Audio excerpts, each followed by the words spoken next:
Here we are with Star Trek Intergalactic Season 1, Episode 2, Time and Again. I am Devin, the storyteller-ish, and to my left we have X playing Y. Nicole playing Torella Kadar. Peter as Tanax Quek. Ian as Renix. Alright, gang, it is December 2017, and we have quite a show ahead of us today. So, let's recap last week on Star Trek Voyager. What happened? We ran into some temporal singularity anomaly, and then we figured out how to get out of it by blowing Neelix's ship up. Oh my god, we did do that, didn't we? Yep. Yeah. And it drained a The lot Jim of Christ power. out of it. Yep. Drained a lot of our power, and now the captain has to have dinner with Neelix every month. Yep. Which is actually the worst part of this. Like, not the fact that we're dying in space, but the fact that poor Kevin has to have dinner with Neelix once a month. Maybe once a week. Once a minute. An entire dinner. He's just throwing up constantly inside. He's just like, right. I have to eat all the dinner! Like in right. Matilda with the chocolate cake.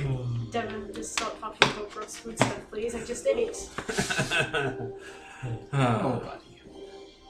So, oh man, this action music for Star Trek Online is too much. Let's go to Eve. Ambient music to let you forget that you're playing a game that costs a lot of money, and you're basically just clicking buttons. Spreadsheets online.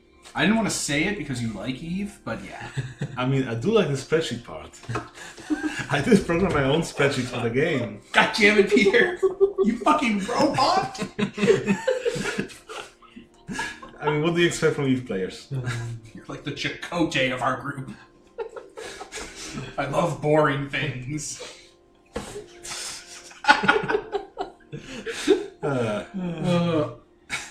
Okay, so this episode is Time and Again. The camera pans across the vast emptiness of space to a planet.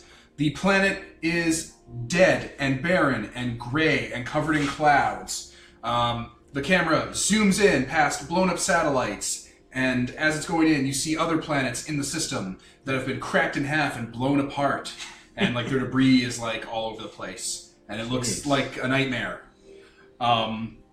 Zoom into the planet's surface. There are 3 shuttlecraft, the Voyager type shuttlecrafts, because we have a proper budget for them and we're not going to use the old DS9 ones. One of them is called the Cochrane. No, you guys ruined the Cochrane last episode, so none of them are the Cochrane. And your characters are on the planet's surface with your tricorders out scanning a time hole. A hole in time. The planet's surface is a Earth-like San Francisco-looking city that's been hit by some sort of nuclear devastation. There's debris everywhere. Let me die. Ruined statues, wheelchairs everywhere because it's a post-apocalyptic scenario.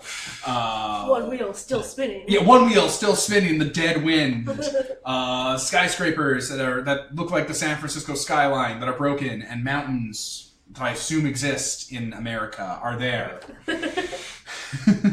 There's a giant crater on the horizon that used to be something important, probably the epicenter of this disaster, meant to evoke the viewer's curiosity.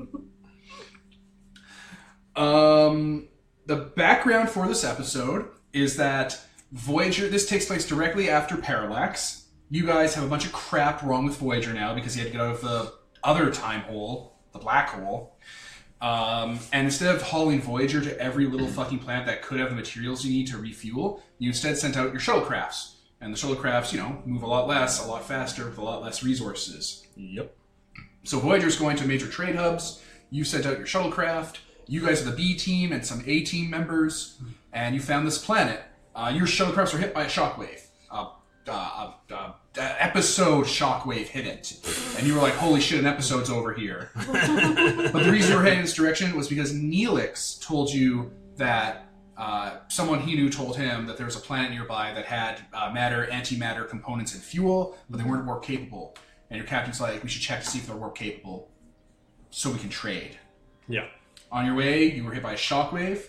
Upon coming to the planet, it's a barren hellhole, 35-ish, or no, yeah, Not too long ago, it exploded and everyone died, and it's a nightmare. There's like skeletons and stuff all around. Whoa. Yeah, it's way too it's way too mature for a television shot to show.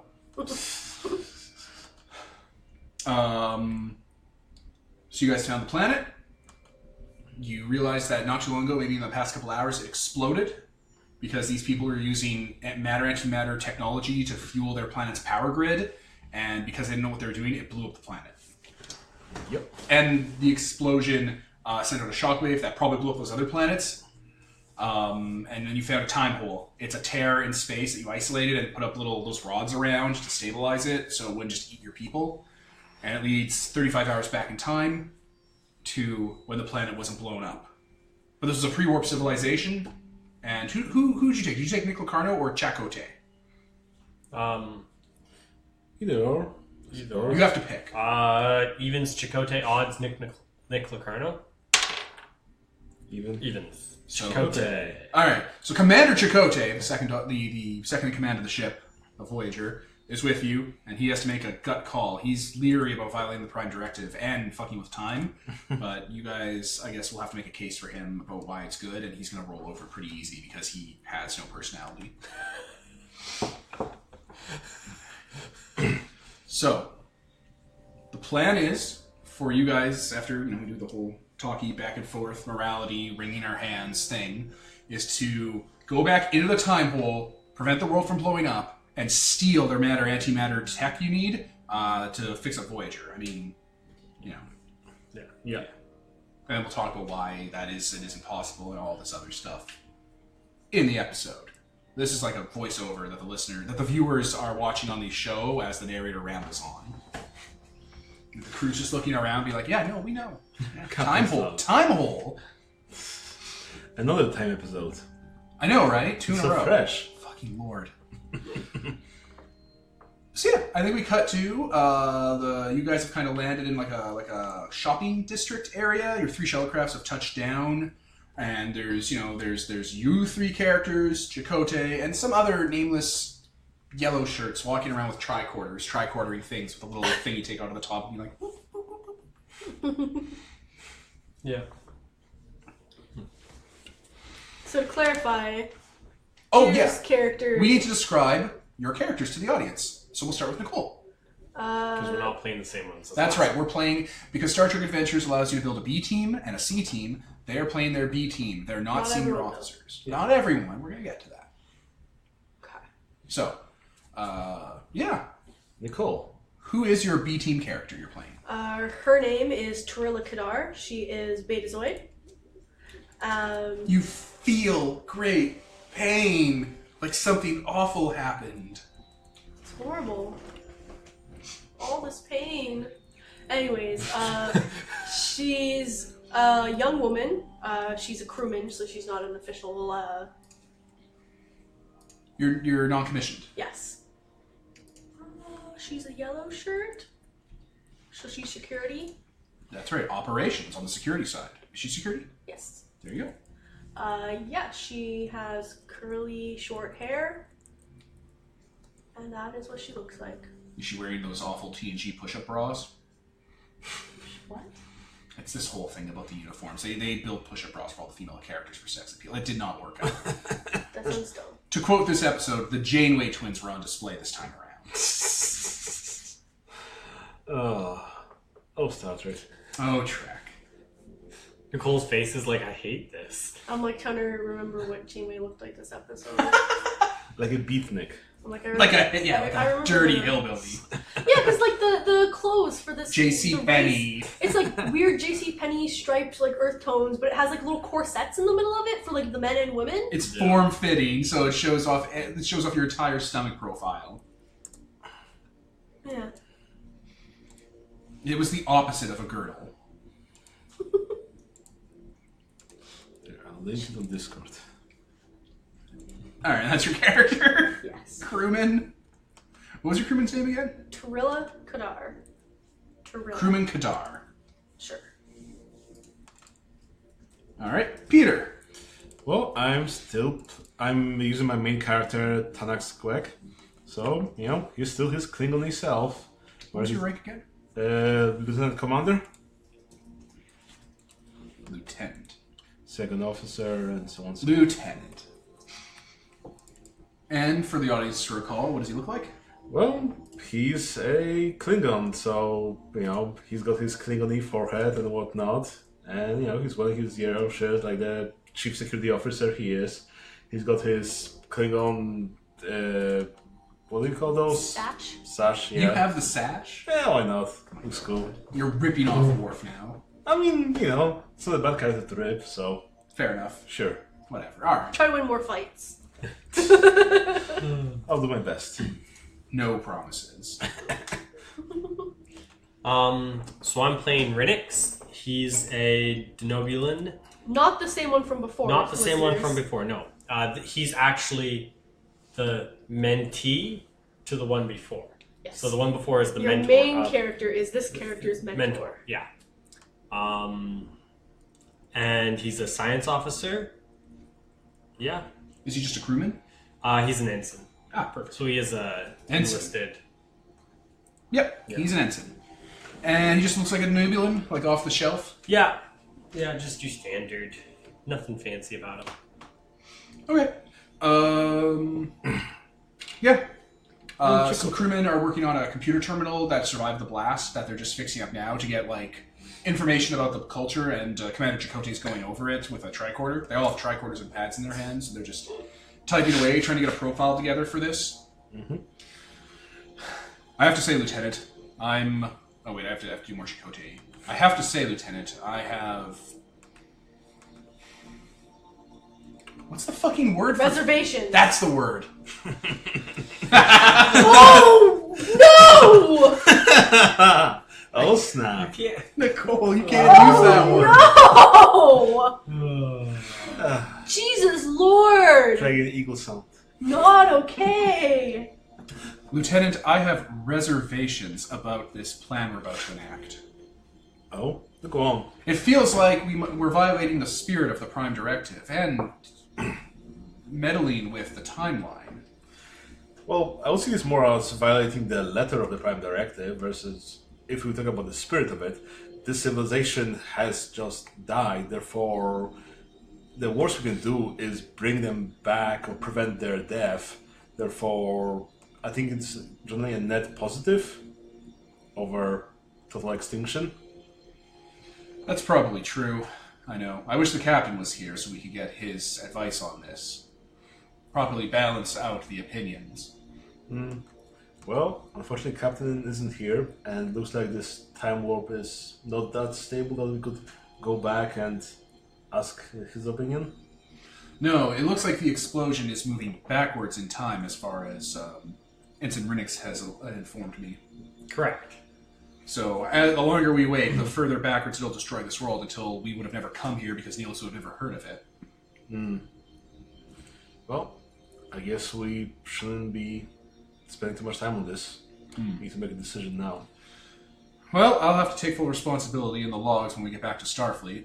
He says without any hint of irony or personality. Thanks to the computer and my years of anthropology, I've been able to deduce what their culture might have looked like. It appears they're very much like 23rd, is that our time, 23rd century? No, we're not in the 23rd century. What We're century are we in? 21st. We're in the 21st century? In Yeah. real life right now, Devin, we are in the 21st century. I never kept track because we're in the year 2000, so are we in the 20th? No, because the first century started at 0. That's confusing. So 100 was the second century. It parallels in many ways 20th century Earth culture. They even were humanoid. He shows like a little pad recreation of them where they look like just people without makeup. Very cheap. Easily disposable. Well, they do look humanoid. I guess... Most things do look humanoid. There was actually a paper published by Captain Picard at the Enterprise regarding this, a sort of unified template theory by precursors that seeded the galaxy with their DNA. It was a fascinating read. Well, what they meant is that they look like Earthbound humans, as in not Klingon, not Yeah, Denobulan. kind of. Denobian, and so on, They look pretty Betazoid to me. I suppose. Well, we have equipment on the shuttle. We could probably whip up some prosthetics and plastic surgery. Probably will be for the best. Temporary, yes. I only wish we had the doctor with us. The real doctor, not the robot one. Well, of course. I'm Yeah, there's crewmen on board. We'll be able to okay. pull it off. So It's easy. I'm like, this character has medicine too. Does Two's anyone else pretty have good. better? It's plastic surgery. It's fine. Medicine 1? It's plastic surgery will be... It's just plastic surgery, guys. Come on.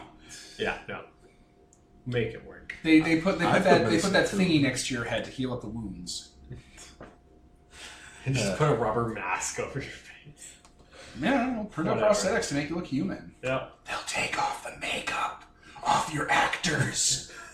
Peel. They'll pull that Mr. Worf shit off your forehead. Yeah, there is a brief kind of montage as people are going about scanning and stuff, and it's like you can already see the effects happening on the outer planets. They already seem to have been destroyed by the blast centuries ago. Oh, that's disconcerting. And you'll have your JCPenney clothes on. It's all for the listeners, the clothes of these people, which we'll get to the name of their people because you have a small cultural update. It's like, imagine a flat, like, carpet brown color in a t-shirt that has a corset around it to really push in your stomach.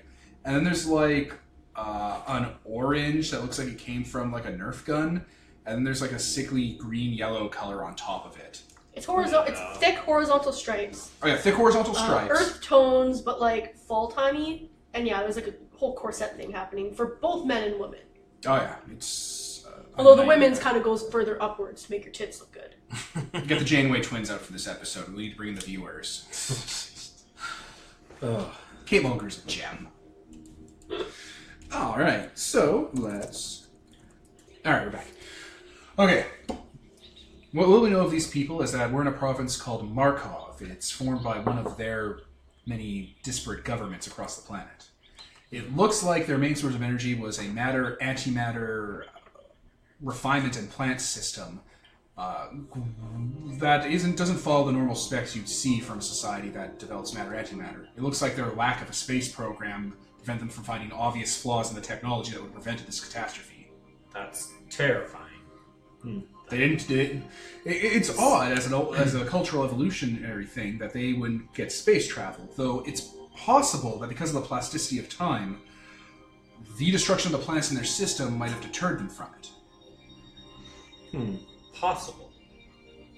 Implying that, that sounds like a predestination paradox. Yeah. Temporal mechanics aside, without a space program, they never learned the proper containment measures for matter-antimatter technology. Yes. So, if we're to go through, we need to make sure that the facility does not detonate. I have on my tricorder, obviously, all the, containment records and ways to contain it, so... We'll have to find a way to get close, maybe to get the plant shut down, maybe find a way to neutralize it. This will be a sort of infiltration mission at most. At the least, it'll be infiltration. If we don't succeed... We die. Yes, but if we do nothing, these people will be left extinct. However, if we succeed... I mean, if we fail, then wouldn't this explode propagate back in time to the point where Voyager wouldn't have come here and create some sort of paradox? We were on the way to begin with. Neelix told us there were people here. Yes, but as you mentioned, could have probably back in time to the point where Neelix would have known about it because they would have Exactly, died that's before. why we cannot delay.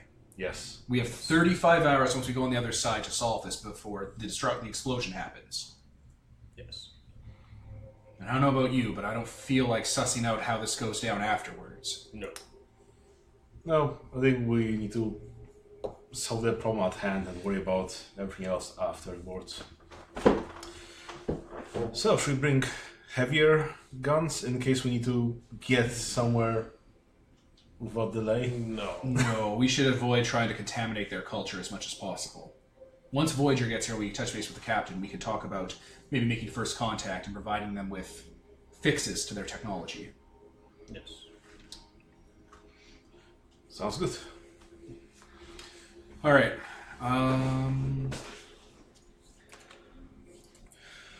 All right, I'm going to stay behind here with the crew then, and we will try and keep some sort of stabilization or some sort of connection between the time hole and your side. I don't know if we'll be able to keep in contact, though.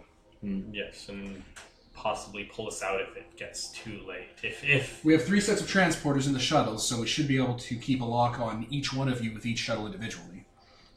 Perfect. That will be useful. Okay. Yeah, I think it will be good to have some part of the crew here to monitor the situation and... Yes, exactly. You're the senior officer on this mission, Lieutenant. I'll do my best. And yeah, your 2 characters have been surgery to look like people this episode. Yep. Okay. All right. Let's head on. You guys, all right, so yeah, to describe the rift, it's in the middle of this burned out shopping center full of debris and destruction and explosions.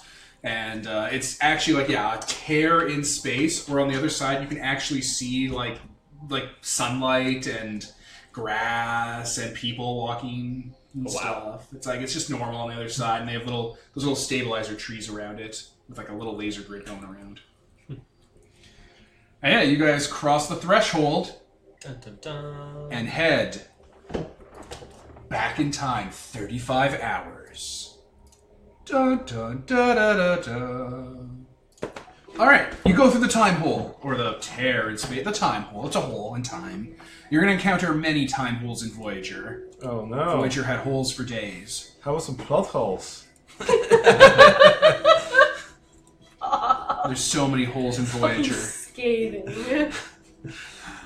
And it's a bright, happy 21st century, city that looks a lot like San Francisco. There's people walking and talking, and nobody's eating, not with these fucking corsets on. But it's a happy, bustling city center, and you guys walked out like an alley, basically. Okay. There's like combustion cars driving around and stuff.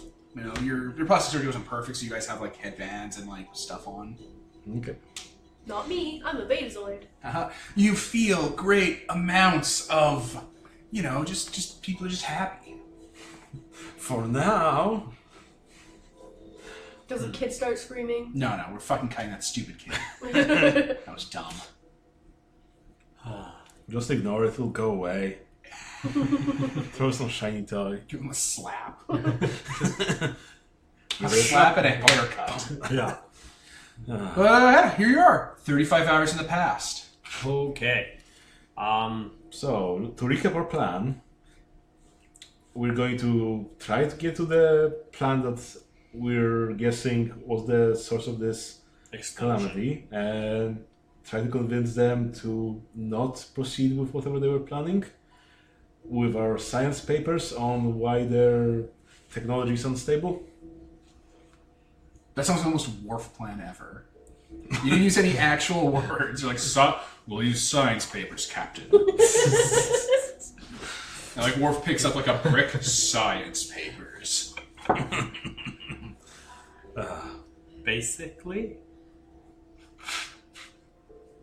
I would say that sounds like it's against the Prime Directive because we're showing them about their technology. We're giving them technology, but then if we don't, they're dead anyways. So I mean, we didn't bring any explosives to just blow it up. He's ranking officer here. If he says to do it, I mean, then No, I mean, yes, I am your do boss. we need to... This is not army. This is, the Starfleet. We're discussing well, yes. what we're going to be doing.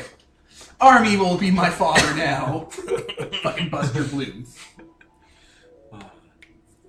No, I agree. They're gonna die unless we can do something. You're gonna die unless you Yes, do something. we're gonna die. The logical thing to do here is give them plans to not kill themselves, but nothing excessive so that they, go from not killing themselves to having warp capabilities within an hour, sort of thing. No, we just prove to them that the current technology is unstable, and here are all the Just theories say we're why. from one of the neighboring... From the Kalto province. Yeah. Just Yeah, say there's a we're- poster on the opposite side that says, "Come visit Kalto Province today." Yeah, we're from Kalto province, and we've been researching this, and we've stabilized it in our area, and so now here's some drawings. It turns out Kalto Province is their equivalent of, North A Korea. dumpster. No. What do you call the folk, the nice folk who don't use technology? Oh, As the equivalent of the Amish. We've been studying your antimatter schematics while raising barns and reveling in the simple life. What is it? The Black Panther movie? Oh shit, Black Panther's gonna be great. Yeah. I mean, like, oh yeah, we're such high technology hidden empire here in this African Well, nation. like if you go over the hills in the Amish Empire, like I have to cut all of that coughing. But like if you go into any of the barns that are empty and there's just a button in the middle and it brings you down to their underground Amish super empire. I mean, that's the array, right? We told them we don't use internet. and they bought it. Stupid American bitches. I mean, we get tax breaks. I mean, we don't use the internet. We just do quantum entanglement of these particles. We just plug ourselves into the upload system that we learned from the Native Americans from their empire that they hide. Illuminati. And it's like, where are you from? America? The North Korea of the secret Earth? What? Because they think that they're really great and stuff, but really they're just, they're like backwards. Turns out the entire free world is like the secret Earth's equivalent of North Korea. It's like, they think that they're the most advanced people. We all live in the center of the Earth. We have mind uploading technology and live forever. Alright, that was an insane distraction. So, yes. Calto profits. Yeah. Oh yeah, and on the horizon you see it. It's a giant geodesic dome. It looks a lot like Science World, but scaled up. It's almost like an arcology, and it's like a giant energy campus. Cool. It even has glowing lights on it. It's not even a matte painting. It looks like it's rendered. I guess we will pull out our tricorders to figure out... Oh my god, you're scanning with your tricorder? There's pipes underneath this entire city just full of matter-antimatter reactions. Oh, no. Bad days. Bad days, guys. Okay. I mean, we could only just drain it from the pipes, but I don't think we could drain it anywhere. No. We have to go to the reactor. That's... They really built this technology backwards. Yeah. Okay. See, that's one of the problems. Okay. Bad piping. Start walking, I guess? Briskly walk. No. They might be like, oh, why didn't they just build the reactor next to a thing that turns into electricity? And I say to you, why the fuck they didn't do that in the original script? Because they're like, polaric energy is being piped through the entire ground, and Janeway's like, oh my Christ. Yeah. That's like saying that if you're, that's like saying if you're a coal-based society and you're burning coal to produce electricity, the actual explosion of the coal burning is run through all of the city. Or if you're fucking using a hydroelectric dam, you're running the water under the city and it's the individual little paddles. Oh yes, we're piping hydrogen straight to your home, so can you use that in your fuel cells to produce electricity? Yeah. We pipe the hydrogen directly to you. Yes. There's probably an elementary school right beside their nuclear reactor facility. There's 100 elementary schools. This was This is an election maneuver. They outsourced it to every country. So some hick president decided, yes, this will be my election spiel, and I'll bring this nuclear technology to every house. It's like Portal 2, where you find out that the reason the turrets don't kill you is because there's a spring-loaded thing that shoots an entire bullet at you. It doesn't fire the bullet, it just throws it at you. That's why it hurts like hell. That's 60% more bullets. Yeah. Anyway, you're in the alleyway entrance. Okay. Start walking. It'd be so great if you were just stabbed. You're like, he's been No. stabbed. Yo, come at me, bro. I've Like been HP Ian's for character days. gets stabbed, and you're like, oh my god, we need to bring him to a hospital.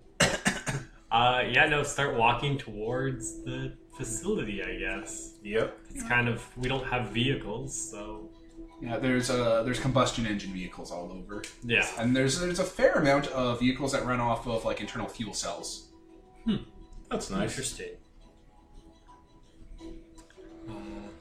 I'll scan things kind of as I go, just... Those fuel cells are matter-antimatter reactions that'll run forever. Oh, wow. They never have to be recharged. That's nice. Actually pretty cool. No. It's terrifying. It's terrifying, but it's impressive that they've got this level of technology without killing themselves. I mean, they killed themselves soon, but... It happens. It does happen. But it's impressive that they've gone this long without killing themselves. Yeah. Must have been decades of them building this up. Must have been. Whew. Okay, we go towards the dome. All right, it's going to take a few hours to walk there through the streets, and you're going to have to go over like highways and stuff. I guess we should take a taxi. Do We we... don't have any money. I mean, Yeah, we have no currency for this. did we pull up so that's kind of like, oh, this is their culture, and like this is what they use for money. Yeah, but they didn't even have schematics to replicate money. Yeah. They didn't do Fallout Raiden and dig up a vault and pick some corpse pockets. Chakotay, the anthropologist, didn't have you grave rob. Yeah. No. Chicote! We're walking. Chakotay's like, if we take their money, the souls of their people might not go to their afterlife. Devin. He says that in an episode! Oh, That's literally the origin. That's in his origin story. that he stole some money. Oh. He was in South America looking for a tribe of people that had never been contacted yet. In the future, there were still people that hadn't been contacted yet, apparently. Like, they were just left alone. And he took a rock from one of their sites as a souvenir. And his dad or his teacher told him that by taking that rock, they desecrated the tomb, and all those people's souls didn't get to go to their afterlife. And Chakotay's like, "Oh, dick move, me." But Dad, I'm an atheist. Dick move, me. Anyway, I guess we could try convincing some of the drivers to give us a lift. are you flagged out? No. I mean, what would be that role? Would be like control and command? Combat? Okay, roll Probably- control and command if you want to do that. So Or presence if you want to make them not scared. I think he's all like, salt! okay, I My got character is visibly scared. 13. Does anyone have anything better? Yes. For what? Control and presence? Or Control and command from the Klingon. for rolling or Oh god, I'm at 8. talking? Because I have Yeah. presence Ah, at 10, and then command at 3. so it's Which 13. is the same. Do you have any focuses on that? It's Um, got security protocols. sense Survival. motive. I have persuasion. Ah, There you go. so I think you should roll. I can be your advisors, like, You oh, can aid. yeah. So how does this work? Roll. What are you going to do? What's the plan here? What are you doing will inform the roll and stuff. I think we're... Because it sounded like to me that the Klingon was going in front of a moving car and being like, halt, and putting his hand out and stopping the car. To which my character is terrified. I think we changed our mind on that, though. Yeah, so... Generally, I think we want to hail a ride, looking that we're desperately in need of a ride to get to that place faster. Yeah, I'll roll to 8, plus I've got an advice roll which gives you a reroll, and you're going to be the one talking to convince them that they should give us a ride because we're in a hurry to stop a disaster, I suppose. I'm gonna But then probably, why wouldn't we have a car? I'm just gonna say that we're from the Kalto province and that someone had stolen our money, And we're trying to make so we don't have any research. currency for a cab. Yeah. So we're going for a whatever. Yeah, Public For transport. Yeah. That's fair. That Or works. Okay. someone in a car and, hey, you need to give us a ride. That's what I mean. But we're Yeah. gonna tell them that we don't Yeah. have money for a cab. Yeah. That's why we're not Yeah. just calling Yeah. a cab. But I don't know how to roll. 2d20, roll under the number on the thing. Yeah. You need So, to roll under 13.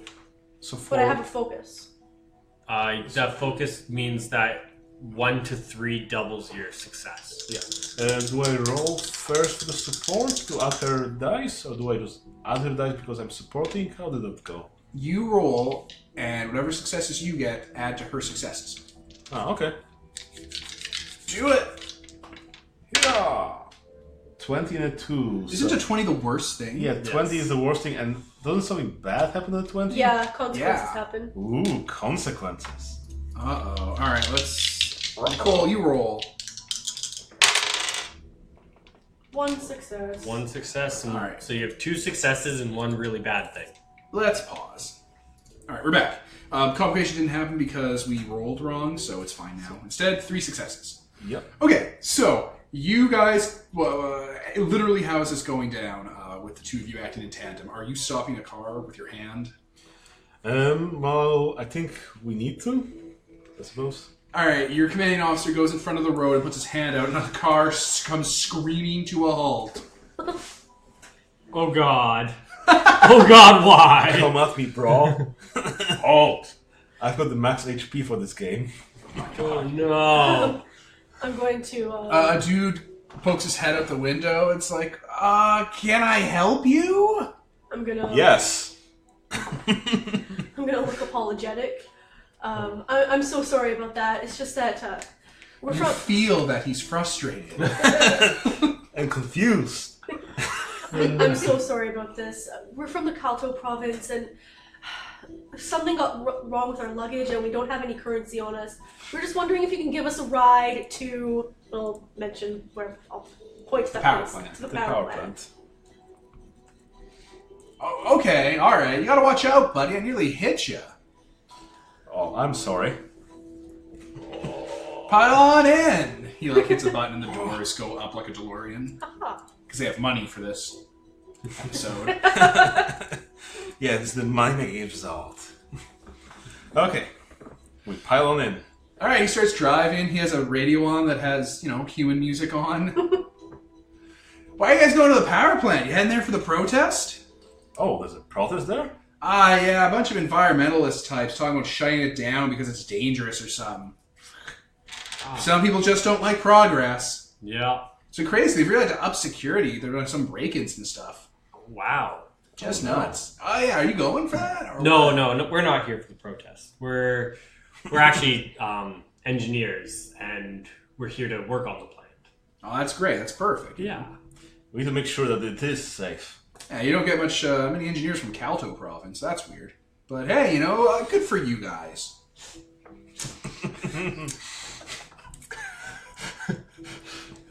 Well, it is a large effort. Yeah, I'm the first in my family to go through engineering. Huh. Yep, we're very proud of you. Clearly not related to my character! He's like, No, from our department. We're proud of you that, you're breaking the norms, pulling yourself up by your own bootstraps. Oh no. So I'll say that was a difficulty 1 because you guys totally didn't fuck that up, and you get 2. The extra 2 successes become momentum. Da-da-da. Da-da-da, momentum. It's a pool you pay out of for powers. Yep. Extra dice. Mwah. All right, he drives you in his vehicle, and yeah, like it has like it's like a car and has like a thing going down the middle to separate the seats and the four seats in it, and whatever. And there's like a dashboard that's all futury and has like a power plant balancer and stuff that you can clearly see that it's monitoring the matter-antimatter reaction. Oh, God. My character's just not looking very well in this at all. Don't drive into anything. This is probably a bad time to mention. This is probably one of my character's first away missions. This is literally the planet where every car chase ends in an explosion. this is probably We're shooting the gas tank. yeah. Oh, yeah. my. No, this is- Stuntman town? the Voyager was probably this character's first posting, and yeah, so this is probably like his first. He's pretty green. Same with this person, yeah. Yeah. No. Well, back at his previous posting was Wolf. Yeah. Oh, the battle. So you know how bad things can get. So yeah, he drives off an off-ramp and brings you to the power plant campus area.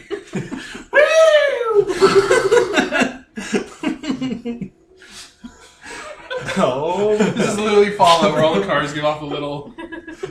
Like they're like traffic Oh, people bumpy must be like, roads. oh, there's another nuclear waste on Highway 7. Highways collapse. They're driving on either end of the highway and jumping the gap and crashing into each other. It looks like that'll take a week or 2 to fix. they jump over the shark tank. Oh, watch out when you're driving down Highway 6. A few million doves have caught cancer and died on it.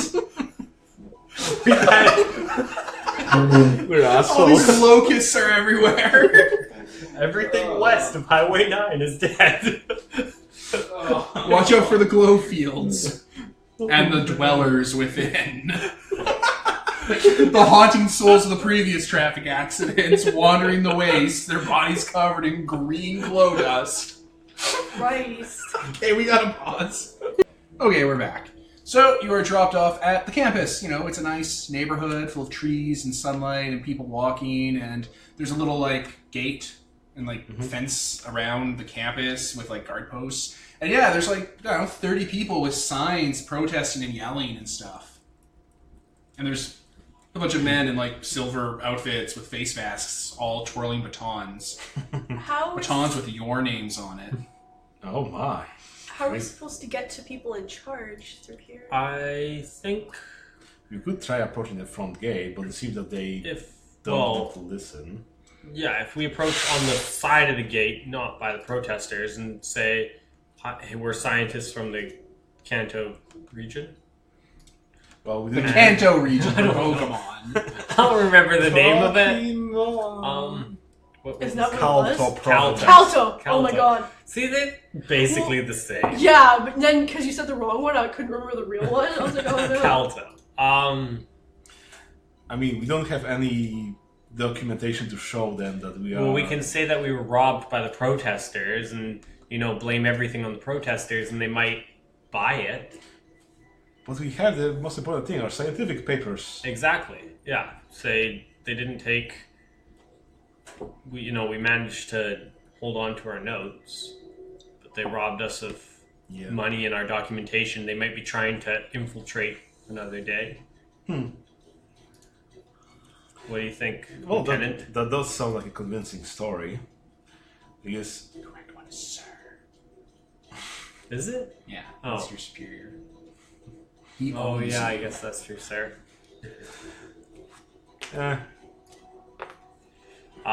Okay. Yeah. so I What's exactly the plan though? Because we're going to go to a side gate or No, what's the front The front gate, gate. but not in the, okay, if all the protesters are here, and the gate's right there, The we're free gonna speech walk zone. on the, kind of around, and just, go up to the little door, be like, hey, we're not with these guys, but we'd like to talk to you, kind of thing. And then say, we got robbed by the protesters, we're here from the Kalto region to help. I guess they'll ask, why weren't they informed that someone's coming from the Kalto region? also, will the people that are in the position to make any decisions be at the actual factory? I mean, it's a highly complicated piece of machinery. You have to have engineers on staff. Yes. Fair. It's ridiculous that they're using this technology as it is, but it'd be extremely silly of them not to have engineers on staff and other personnel to deal with problems, maintenance, things that arise. General day-to-day running of the factory. Definitely. Or plant, I should say. Not factory. Yeah? So we doing... You are right. Why wouldn't they have heard of us? But I don't know. We can say that maybe the letter got lost in mail? Does that happen on this planet? I don't know. Do we Also, have a web? They didn't have a web when Voyager was made. It was in 1995. Haha! The computer system do not exist. Yeah, that's right. None of them exist. Okay, so... So I guess you're good at persuading people, Tarilla, right? yes. Okay, so I'll need you to take a lead on this. Okay. I can probably sense their Whether their they believe feelings us or not? Yeah. Oh yeah, so probably we should talk with the person that's most calm and collective. Someone that's Yes. the most Yes. easy to persuade. Good Perfect. strategy. Okay, let's do this. Okay, we walk around the crowd of angry protesters. Oh, they're all over there yelling and screaming and stuff. And And there's guards nearby. It's a kerfuffle waiting to happen. we walk around them to the side of the gate and kind of peacefully wave down whoever she says is the friendliest feeling guy. Well, you're all like sensing with your magic. Yeah. All right. You're waving at one of the guards, and he's approaching, baton in hand, twirling it in his hand. So he's the friendliest. Just waiting to put it into your face. A pretty squishy faces. He's Small. super happy about it. Maybe Wrong he's definition of happy. Right, I was gonna say, maybe he's not the one we want to talk to. He sounds crazy. Teddy made crazy faces. Sounds like a sociopath. Who's the omega of the group? Anyway, he walks up. Hey, over there in the protesting zone. What the fuck? Excuse me? That wasn't in character, obviously. Because in Celtic, you don't swear. We're actually not here to protest. We're from the Kanto Oh. region. Kalto, I got family up there. Oh yeah. That's pretty great. We're actually engineers. You don't look like you're engineers. Pull out my Well, stacks of paper. we tried to, you Pull out know. the tricorder. Beep, boop, Don't boop. pull out your fucking future tech. It looks like no some, swearing. It it is looks like this is scientific. a sciencey thing. He doesn't know it's future tech. That'd be like if an alien took out an alien device and you're like, oh, it's probably future tech. It's like, that looks like an alien device. You pulled out the equivalent of a ray gun. Man, you really flunked out at your first contact course, eh? Oh, yes. What do I have here? Command 1? Anyway, but yeah, no, I can't be letting you in. I mean, you don't have any credentials or tags, you're not dressed like engineers, there's a protest going on, and you just showed up at the side gate? It seems awfully suspicious. Explain. We were robbed. Oh, we're saying we're wrong, but Yeah, we were Yeah, robbed. by the protesters protester. robbed us because they wanted to steal our identification, probably, to sneak in here at a later date. I'm gonna say that, but I'm not gonna say it. As Right stupidly. It's okay, you can be hard. That's not what I was trying to say. I was saying, like, I don't know how to phrase I will it. say that, but I Yeah. will not say it like a robot. It's fair. A Chakotay. I You should should have have played punched me in the Chicote. face first. Yeah, I thought about punching ourselves in the face. Alternatively, is one of you a medic? Medicine 2? I have medicine too. Medicine medicine. 1. You guys could use medicine and a medical, like a little med kit to like give yourself bruises. I'll punch myself in the face. The Klingle way. Punch myself in the face. Yeah, we'll just punch ourselves in the face if you die. Oh, you're already here talking to him. We can't start punching ourselves in the face now. I thought we were I mean- retconning. Okay, if we're allowed to retcon. I mean, it was like, they punch us here in the stomach. punch. Or like, oh, we can tag on their makeup. Be like, oh, they like even cut us a little bit and like start peeling the makeup. It Oh my god. took us knife point. We're gonna get these fucking protesters killed. It's better than the whole planet. So, what is the plan before you approach the friendly guard? We have made ourselves look like we're bruised and beaten a little bit. You look ruffled. Crack. We look ruffled, yes. You use medical equipment, I'm assuming. Yeah.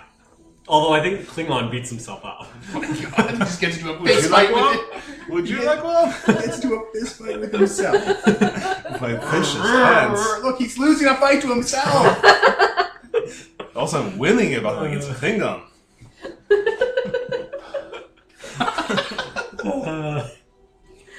Fucking lord. Okay. So, okay, scene swipe, you're going back to the guard before you even talk to him, Yeah. looking jacked up and ruffled. Yeah. Oh, hey, what happened to you guys? Those protesters. We're from the Kanto region. We're engineers, but they took all our ID. These protesters? Well, Some other ones. I don't know what. The guy in a crow's nest cocks a sniper rifle. Well, I don't know. They was on the way here. I don't know if the other ones made their way here yet or not. But yeah, they took our ID. Maybe they're trying to Sneak in. Makes sense. But we have all these important papers we're supposed to show to the boss. Pull out papers. I was gonna say, are you pulling out your fucking tricorder again, Ian? No, Nicole. Papers. Fracking.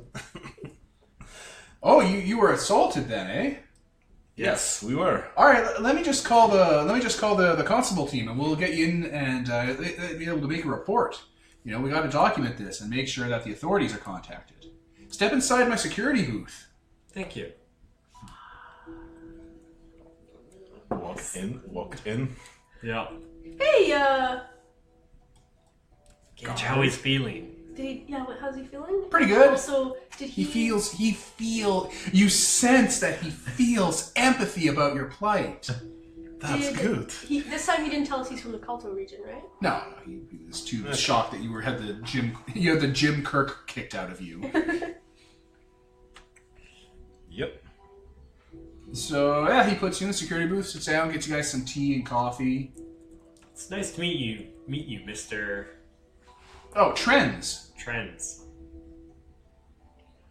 Yeah, well, yeah. You guys are, engineers, eh? Yeah. Yes. That's great. You know, we could all with the plant's always hiring. You know, we're doing a lot of expansion. They're saying. Awesome. Yeah, the PD's on the way. They're gonna come and take you out of the station to make a statement and whatnot. You know, it's all very official, and then I'm sure they'll get your stuff back. Can we get in contact with the chief engineer here? Because the papers are pretty urgent. Oh, he's really tied up with this protest. Him and the governor have been in closed sessions for the last while talking about how to deal with it. Oh. Well, we have some... You know, they're getting out of hand, as I'm sure you know. Oh, yeah, well, I point to our faces. Of course, yeah. Is there anyone else from the engineering team that we could talk with? Because we got the place on lockdown for security. We don't want... we don't want anyone getting hurt or anyone sneaking in and doing, any sort of meddling with the facility. Yeah, it's just the faster we get this new information, papers passed on, the quicker... I'll put it in my report, and after you're done talking to the police, you'll be able to, come back with your credentials and whatnot. No, but we need to get this delivered today. This is really important. I don't know what I can do, really. I mean, we got the protesters out front, and you see guys, they're starting to fight the protesters. It's turning into a brawl there. Oh, I'm sorry, I gotta go. He grabs his baton, gives a twirl in his hand. I gotta go. And he heads outside, and he starts hitting protesters? Civil disobedience is still disobedience. What's this room look like? How many doors? It's like a toll booth, basically, but reinforced. Yeah. Like a toll booth with a little arm. Okay, yeah. So you're telling us It's that a little bigger. That all the security is currently beating out the poor... Not all the security. There's people in towers and on the wall and stuff. Yeah. Does this toll booth, is it connected to the wall, and it has a door through the wall? No. Or... It's just like a place where they check your ID and then they wave you on through. Has a radio and stuff. Well, I mean... We wouldn't look like we're just running in. As long as we walk in normally. That should be fine, I suppose. Maybe if we maybe take the radio and anything, say that it's fine. Are there any security keys or anything in the booth here that we can kind of see? So I think the problem is that it's not about getting in because we could just probably open the door with. I mean, if you want to get in, you start lasering your way through with lasers. It's all about the other security that might notice us. Yeah. And we try to take some pot shots. Using energy weapons near the reactor, oh my god! It's safe. It's all fine. Yeah. I mean, we could try just opening the gate slightly and walking in, but it looks like they're gonna see us, so... Wait, I've got a focus of, I think, security protocols, was it? Yeah, security protocols. So since there's radio here, can I figure out what roughly they'll say? Like, oh yeah, 3 people coming into the plant, and convince them that we are legitimately going through. Security, eh? Security protocols. Security protocol. That's a mighty powerful focus. Yep. That's really good. This sounds like it's going to be insight and security with your focus. Okay, so I've got 12. Insight and security? Yeah. Do you have anything to help? Well, my score's 14 for that. So you're a bit better than me. But you don't have the focus. I don't have the focus. So I guess You could assist. support. Yeah, assist. So I roll 2 dice? You roll 1 die. 1 die. I roll 2. Can you have more than one person assist? I don't know how many. I know you're not allowed. There is a cap. How are you assisting, basically? It's important about how you're assisting. Are you talking to people? Yeah, I think I'll... I'll assist with my psychic powerness to sense... You're going to sense what they're feeling. Yeah. Try to read their minds a little. Yeah. Because you're a full betazoid. Yeah. And just basically kind of like... Like, what's the protocols here for... I can't letting read their people minds. through? Like, my character does not actually have okay. any... You have to have a... that's one of their things. Talents? Talent. Yeah. And they don't have any talents because they're side crew. But all betazoids are kind of psychic, so... She can basically sense emotions and stuff, and like... Yeah. All right. I'll let that aid. Because you're trying to figure out security protocols. Yep. Yeah. All right. You two go for it. I rolled my scores out of success. I believe so. I think so. Equal to or less than? Equal to or less than, I believe, is the way to do So it. I rolled a success. So I rolled a 9 and a 14, so a success as well. So 2 successes. Ooh, yeah, that's exactly as much as you needed, really. Perfect. All right, you're able to suss out a general layout of how their security works and how their like protocols and phrasing. You kind of pick up the lingo. Yep. How are you going to apply this? So I guess you're the more persuasive one, so we can get you on the radio saying that 3 people are coming into the plant. We have 3. They've authorized it. 3 authorized engineers are coming in. They've been Accosted. They've been accosted by the protesters. 3 engineers in civilian clothes. Yeah. Through. Yeah. Please send them to the engineering wing to be... Are you good at... They have important information. They to pass have on important to things the, to do. Yeah. pass on to the governor. Are you good at talking? Because, we could present, this is Officer, whatever his name was, because he did mention his name. And you can pretend to sound like him. Quick, what was his name? It was like Tulsa. Tulsa. Trends. Trends. Trends. I knew Right. it was T. I got Heroes the T. of the Federation. Trends. Junior heroes. In training. So I don't know how good she'd be at mimicking voices. She's good at persuasion. She's good at presence. Yeah, So I assume that's the kind of skills you'd need. yeah, probably. Like, roughly, I can hear over the radio. The old-timey radio. Yeah.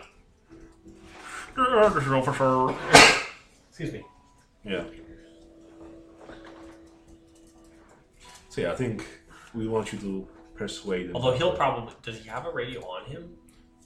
Did we see that they... Yeah, they all have little... So he'll hear... So don't say that it's Officer Trent. Like you'll care. Because he'll probably hear that as he's mowing down civilians. It's not a bloodbath, but there is a tussle. Like the protesters are fighting back. Someone throws a smoke thing, Yeah. like a tear They're gas busy. grenade. Yeah. Local PD's coming because you call the local PD. Perfect. Yeah. Okay, so I guess we'll let you, Nicole, do the persuasion. I'll be... We do have 2 momentum saved here. That's 2 more die to your pool. help. Or no, it'll add 1 die because it costs 1, then 2, then 3. Yeah, it can... And then you can use 1 to reroll or something, or 1 to... Yeah, no, you're fine. You're fine. Plus, After I this can- scene, I can do Yeah. advising to give you 1 reroll. you'll coach her. Yeah. This is how the security protocols work. Okay. Whoa, 46. Those are low. 2 successes. Good. Cool. Okay. You were coaching? That gives a reroll. I got My you. advisor talent. Yeah, this was also difficulty 2. It would have been much higher if you had figured it out ahead of time. Yep. This is Central Security. Sorry, but are we actually saying I'm that person? It's I mean it's a 50-50. You're like, oh, this is the front gate. Yeah, this is the front gate basically. That might be a safer. Which one would be a safer bet? No, you got successes. Go for it. Yeah. Okay. He's at Central Security? Yeah. Central Security, this is the front gate here. We've got a few engineers from... We've got 3 engineers from the Kalto province. I love we're using the 2 fucking special words we picked up from the episode. Kalto. They've been accosted by some of these protesters out here, so they don't have their ID and they're in civilian clothing. But they do need to be sent through to the engineering wing to speak with the chief engineer and the governor. No, not the governor. Just Yeah, the chief. governor. He's with the governor. He said, Oh, right? I figured they were at a different building doing stuff like governor shit. Then I didn't say that. Yeah, the chief. They need to speak. Well, then with what the the chief fuck are we engineer going and stuff. inside for? To If talk the to the people we need chief to talk- engineer, You because the just said chief he's not engineer here. will deal with it. No, the chief engineer will be here, or a chief engineer will be here. I guess. Like someone Let them in. Yeah. Okay. You got 3 civilians clear to go through. Okay. We head inside quickly without letting Taris, Trez.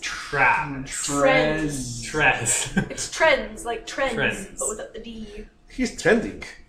Trez. Yeah, you guys are ushered into one of the guard door gates as it's getting bad out there. Yeah. Put your hands down. Run, scatter.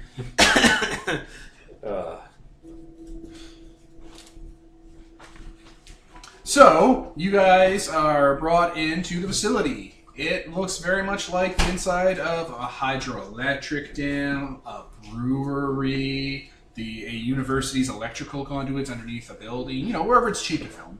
Yep. It's a big industrial-looking place. It's fair. The guards, he's letting you in, and he was like, yeah, head to the engineering wing. I'll accompany you. Thank you. Most appreciated. We walk briskly, Okay. with papers in hand. Yeah, and you guys are brought to a room. It's full of monitoring stations, big banks with dials on them, like a hydroelectric dam with chairs, and there's people there doing the work and stuff. And when you come on in, some tech looks at you, kind of looks back at his stage, like he's eating a donut, but it's a space donut, so it's like a triangle instead of a circle. What is technology rot? Okay. Yeah. I really want to make triangle donuts now. I mean, I just want to get food. I'm so hungry. I mean, we're Yes! If you're offering, let me pause. Fuck this. the rabbits up quickly. Fuck Star Trek. Anyway, you're in a control room. There's 50 people in here. And yeah, they're doing monitoring stuff. Oh, there's a big glass view screen into the heart of the dome. And it's a big pit, which has what looks like giant cooling rods that are glass or some sort of transparent aluminum material. And they're going into the heart of the thing. And you can see energy going through them, warp reactions. Oh. And there's alarms going every once in a while, and teams going by and replacing teams in suits in there on umbilical cords going in and descending down ladders and replacing really hot components with ones that have been cooled with nitroglycerin basically, or liquid nitrogen. Yeah. Not nitroglycerin. That'd be bad, Devin. In this safety tower. That would be full on Fallout. With how badly that would be thought out. Liquid nitrogen, not There you go. nitroglycerin. There you go. This is an amp. Shake it. Oh. Okay. But yeah, it looks like 20 or so really big crude warp cores that are just being hot networked together. They're emitting a lot of power. They're powering probably a lot of this continent. Oh no, runaway chain reaction. Okay. Who's in charge here? Do we see guy eating the donut? Who's the foreman? Yeah, there's a guy with a triangle donut. He looks a little pudgy. He has crumbs on him, glasses. He's got a beard. I assume he's at like a console station or something, or a table, or... Yeah, he's at a console, he has headphones on. Try Does the shape make it taste different? I don't know.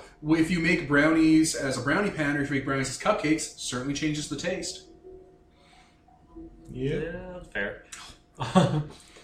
I'll tap him on the shoulder. Oh, Hello. Are you part of a tour? No, we're engineers here. Guys, we from need to Kanto kill this district. guy. He's I'll a just- serial killer. Murder all of them. Because I'm pretty sure this is a restricted area. It's triangle restriction. He points to like a triangle sign on the wall that's like reflective. My God. Okay. The tours on square is in square areas only. Yes, we're actually engineers from the Kalto region. Oh, I have family in the Kalto region. You don't see a lot of engineers from there. No, not a lot of us, but I'm the first in my family. Oh, good for you, sweetie. I'll just start pulling out some plans and start showing him. We have some plans here Oh, man. that we've been working on for quite some time with some of the other engineers, and I believe we've figured out a way to stabilize the reactor better. More importantly, here's a proof that this reactor that... We have It's ways to unstable. stabilize the reactor better. Don't start telling them they're shitty people. That's a bad strategy. Nobody likes to hear that they're it's like- shitty. Hey, this technology is not stable. Bro! Bro. Yeah, okay, let me, alright, well, Jan, come over here. Just, It also take looks over the maintenance cycle. We need to get that regulator down, or we're going to have ourselves a problem. Let me just take a look over here by my desk. He Yeah, just sits down. I'll start going over some notes with them. Does it also increase productivity? It probably will. I mean, if it's stable, it's Does gonna not Yeah. explode. Yeah. The biggest thing is it doesn't explode, but Well, yeah, but if you stabilizing tell them it it would. also makes yeah, it- yeah, Yeah. More Then they're As more you can likely see, it's to buy up into it. productivity 12%. Well, it's not bad. These proofs wrap out. Yeah. I don't understand. What's this part here about antimatter matter injection stabilizers? What kind of element will we have to use for that? I'll just start flipping through some of the pages and be like, oh, you just use this, and you see it connects to the thing here, and it stabilizes to this part. And science Yeah, but you'd words. only use that if you're using the vacuum of space, right? Seems like it's... I think that's some cow-toe wishful thinking there. You know, these are superfluous modifications. It might increase efficiency on paper, but in production it would set us back like 3 months just to retrofit. We'd lose the bonus from doing so over the course of its life. But if you did these retrofits, the lifespan of this plant would triple. I mean, this plant is designed to last like 2-3 generations. So it lasts 6 generations or 9 generations. Oh, And the later generations get a larger output.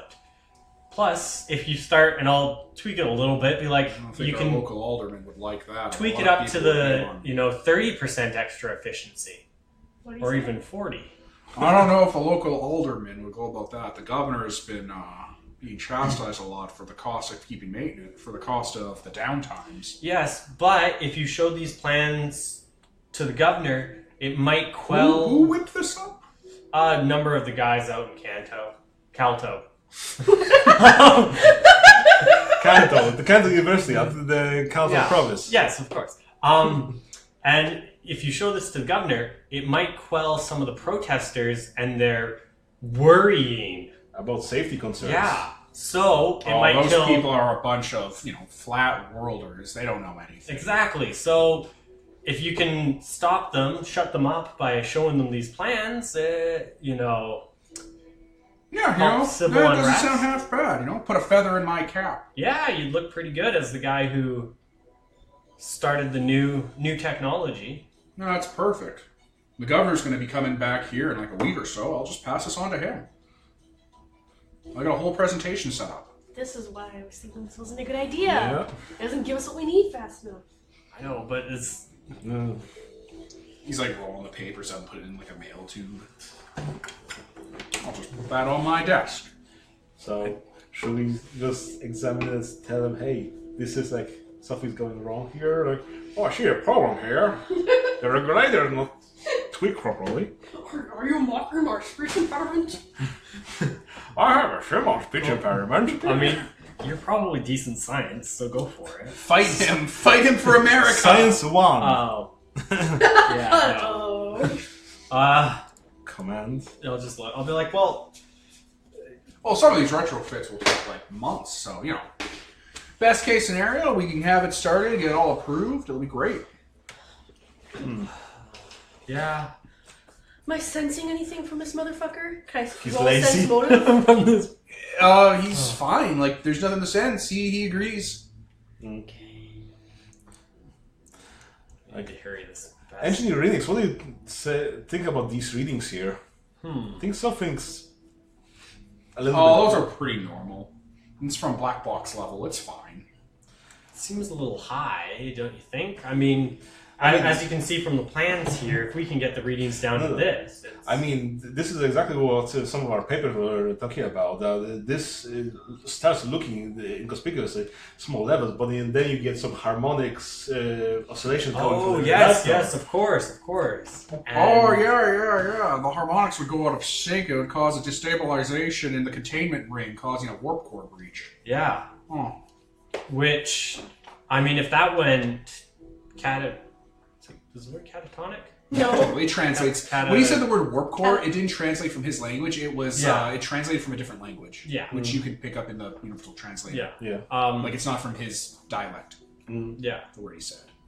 No, is the word I'm looking for catatonic? Yeah. Probably. Yeah. Catastrophic. What do you mean it's not in his dialect? So it's like that thing that they never really explain in the show, where like Worf will say something in Klingon and we'll translate it. When he said warp core, it was from a language that the translator didn't translate. Yeah. I'll be like, well, if those readings continue, it could cause a catastrophic malfunction and a failure that, I mean, let me write some notes. I'll just pull out a pen and paper and just be like... Like you take out like a pencil and like a protractor, that's like... Like, I mean, we're looking at entire world ending. I think, okay, you seem like That's you're a little great bit... engineer. That might be a little bit high, but... I mean, we still have like know, about 24 hours. Any kind of failure on this would be at least Yeah, this city. It would look bad on the governor's side if he didn't do it. And it'd look bad on the plant manager who was Yeah, a failure of this time will be contained by the safeguards in the failsafe system. Yeah. The superstructure will just seal up to enclose it and reflect it back into black level. They'll soak it up. Yeah, but I mean... We've had a couple of these before, actually. About 2 harvests ago. Plant manager on staff would look pretty bad. I was in charge of both of those.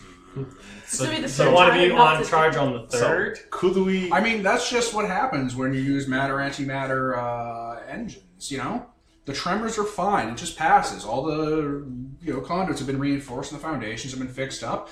The whole dome will just reflect it back down into black level. So yeah, but... Can we use... God damn, I am not used to not having, like, mind control or something. Like, just fucking swords to each out, just like, bitch! I mean, there's punching. Yeah, can I use reason, science, with geology and physics? Geology because he's saying the Earth is gonna, and, the reaction is... It's stabilizing. He's saying that the system's built to contain breaches like this Yeah. and reflect them into a safe zone. Yeah. So I think you want to use physics to prove him that, this thing will work and prove to him that, the safeties aren't good enough. Rolling reason. At the end of this scene, you're going to lose a die from your pool. So I should spend a dice and gain a third one. Okay. Every scene you bleed one from. Yeah, I know.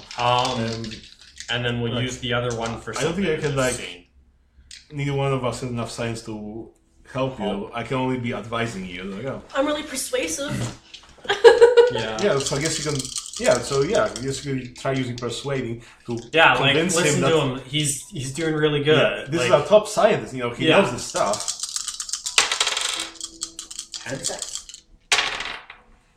2, 17, 17. So So- the 2 is a double success. And reroll 1 for my And advising. reroll 1 from your advising. 12, so that is a success. So 4 successes. 4 successes. Okay, you're able to get 2 over. Okay. All right. Oh my God, you young engineers. All right, why don't we just head down? We'll just head down to circle level and see what Black Containment's up to. Okay, we need to spend one of those before it bleeds. No. It's like it's not that it'll be basically at the end of the scene you remove one from the pool. So it's not that this is an old one. Oh, I see. Basically, But we should use one to extra convince him. well, We Right? got 2 'Cause over what we needed. yeah. So that's why. Yeah, We got to get off his fat ass. Yes. Yes. So no, I Okay. think it's all convinced. It's basically now 'Cause we I thought- bleed one, and then we'll have 2 for the black Next. box. Yeah, that's fair. Okay, so we bleed 1. Yeah. When we go downstairs. And he picks up a phone. Okay. It's like, yeah, no, it's me. Yeah, I got those Calto engineers here. I know, right? No, they're great. Yeah, no. Well, they got you got to see the black level needs to be taken a look at. We have to head down to circle level.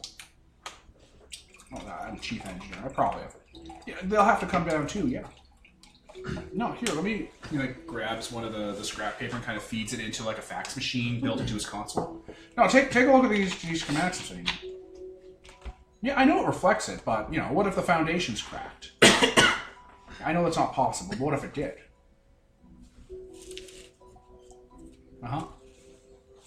I just. Yeah, okay, no, thank you. Yeah, okay. Yeah, all right, let's head down. Okay, thank you. All right. Let's go down. He leads you over to like an elevator, and there's like big bulky suits. Yeah, putting those on. Definitely putting Okay, so have you guys done matter antimatter containment courses? Yes. Yes. Yes. All right, perfect. So standard procedure applies. Put the suit on, you keep your lights off, and you don't make any sudden movements, right? Of course. Sure. Perfect. Antimatter doesn't like it if you make a lot of movement. Yep. Wait, are we walking into a bunch of antimatter right now? Oh no. Tread lightly. Elevator shaft down. Welcome. His suit is noticeably Bulkier. forgiving. it's generous. Extra padding. Oh.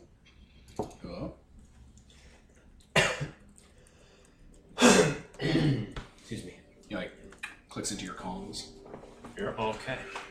It's been a real hassle doing any of this work with those damn protesters around. As I say, if we can get this fixed, hopefully we can get them out of here. I mean, tell us about it. They gave us those bruises. They're violent people, violent conspiracy people. Yeah. Oh. Sooner we can shut them up and put them away somewhere, the better. Oh man, you're feisty. I mean, they... About 30 levels the elevator goes down before he has to scan an ID card and stuff. And there's an actual laser grid that goes down to scan you. Oh, dang. Then there's a decontamination area and it opens up. It's noticeably darker on this level. There's red, orange emergency lights. And there's a hum in the background and almost like a tumbler kind of sound, like a washing machine going around off kilter. Oh, okay. Okay, no sudden movements, no heroics. Okay. Yep. Go This is gently. really bad because both of us have science 1 and I have engineering 1. I don't know what his No, engineer again. is. We're science 1, therefore this is standard things for us. We're Starfleet officers that have got this training. Fair. And this is technology from, 200 years ago for us? Yeah. That's actually a fair point. So it's we got the basics. The corridor down here is a different architecture from the rest of the stuff up topside. Smoother, more rounded lines. Piping, kind of rubbery feels to everything. It looks like there's a lot of tubing and venting down here. The ground itself you're walking on is metal grain. It has kind of a soft give to it, like it's made of a strong polymer. Okay, we move Walk slowly. gently. I know it's circle Gently. level, circle level. We call it black level for obvious reasons. They say that the type of material the level's made of is called a vanta. It absorbs all ambient light. Yeah. Interesting. I don't know what they'll cook up next. You want to say photons exciting the antimatter? Yeah, anything. Spare energy signatures, radios that haven't been hardened like ours, any sort of like diagnostic tools, microscopes. Could set the whole thing off. I guess subtle enough. Ours is turn off. Yeah. Subtly. Oh, suddenly what? No. You're in a suit. Yeah, no, How ours are you is gonna get to your probably ours tripoders? is Oh no. off enough. Ours is hard Who brought a technology. phaser? Yeah. I'm pretty sure everyone did. Everyone brought a phaser and a tricorder and a comm badge. Yeah. Be a real dick move if someone tried to call you through the rift. Would Just be. put our arms inside the suit, turn that shit off. That's not how that works. That's not how those suits work. They're strapped to you and stuff. It's a safety suit. Oh, Chicote! He killed us! Chicote's like, no, I'll be the main character. Now Chakotay is captain. Now Senpai will notice me. Senpai being the sweet release of death. Yeah, there's a series of low ramps you kind of have to walk down, and then some ladders before you get to the bottom level. And those cores, you can kind of see the bottoms of them plugging into a larger matrix. It looks like a smaller version of the dome down here that it plugs into the top two. It's like a hexagonal dome that's made of that same kind of transparent aluminum, and parts of it have been painted matte with that Vanta black color. Look up Vanta Black, listeners. Vanta Black, it's a type of paint. Who here has high science or high engineering? That guy. Okay, you recognize this because you've taken exotic engineering courses in Starfleet. That is a warp singularity engine. Oh no. It creates a small black hole to power its engines. The Romulans use this technology. I thought fucking so. I thought this bitch was saying alien shit, right? Yeah. Thought so. So the Romulans got here first? No, and it's no, Peter. Okay. Come on, you're killing me. Oh, so I would know about this, and I know how to solve it. And Of course, you got Science 4. by solve it, I mean shut it down and make something that's not going to kill them all. Yeah, but still convince them it's basically the same thing.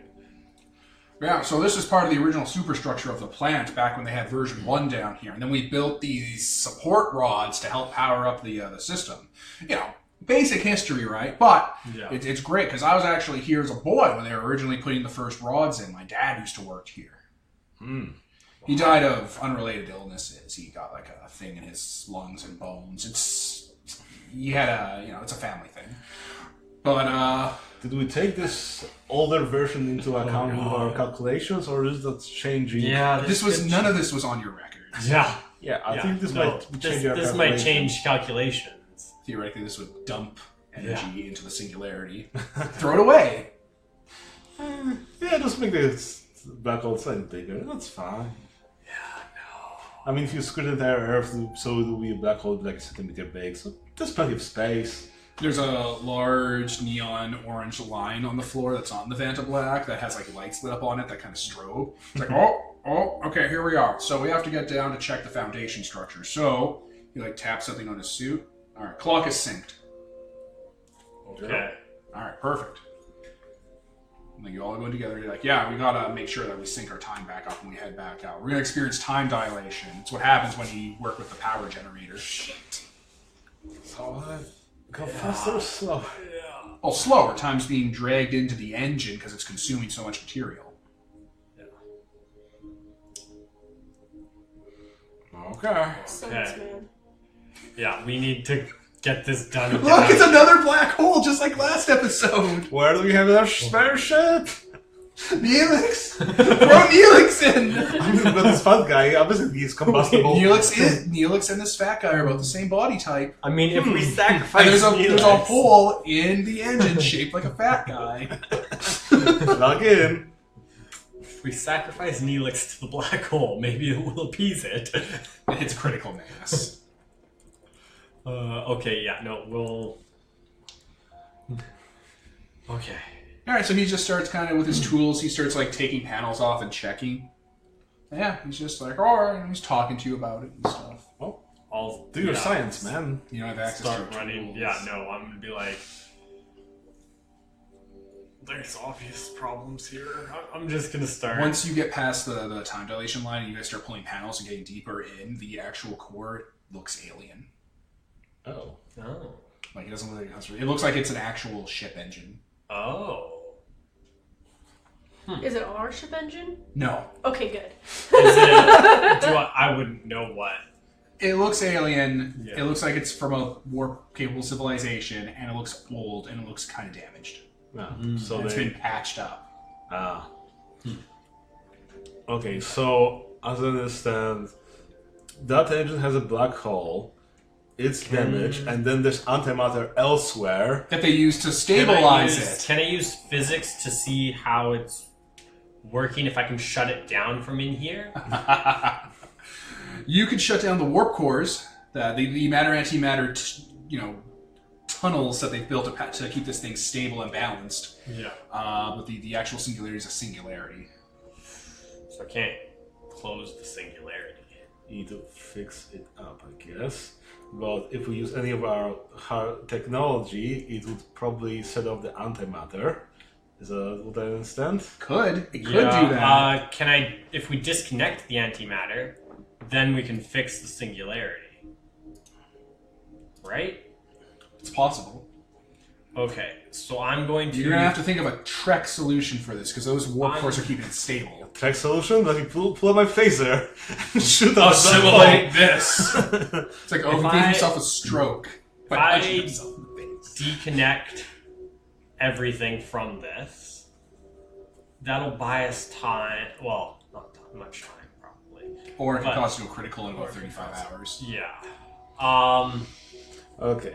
If I disconnect this, then we at least can do this without the dark or antimatter, right?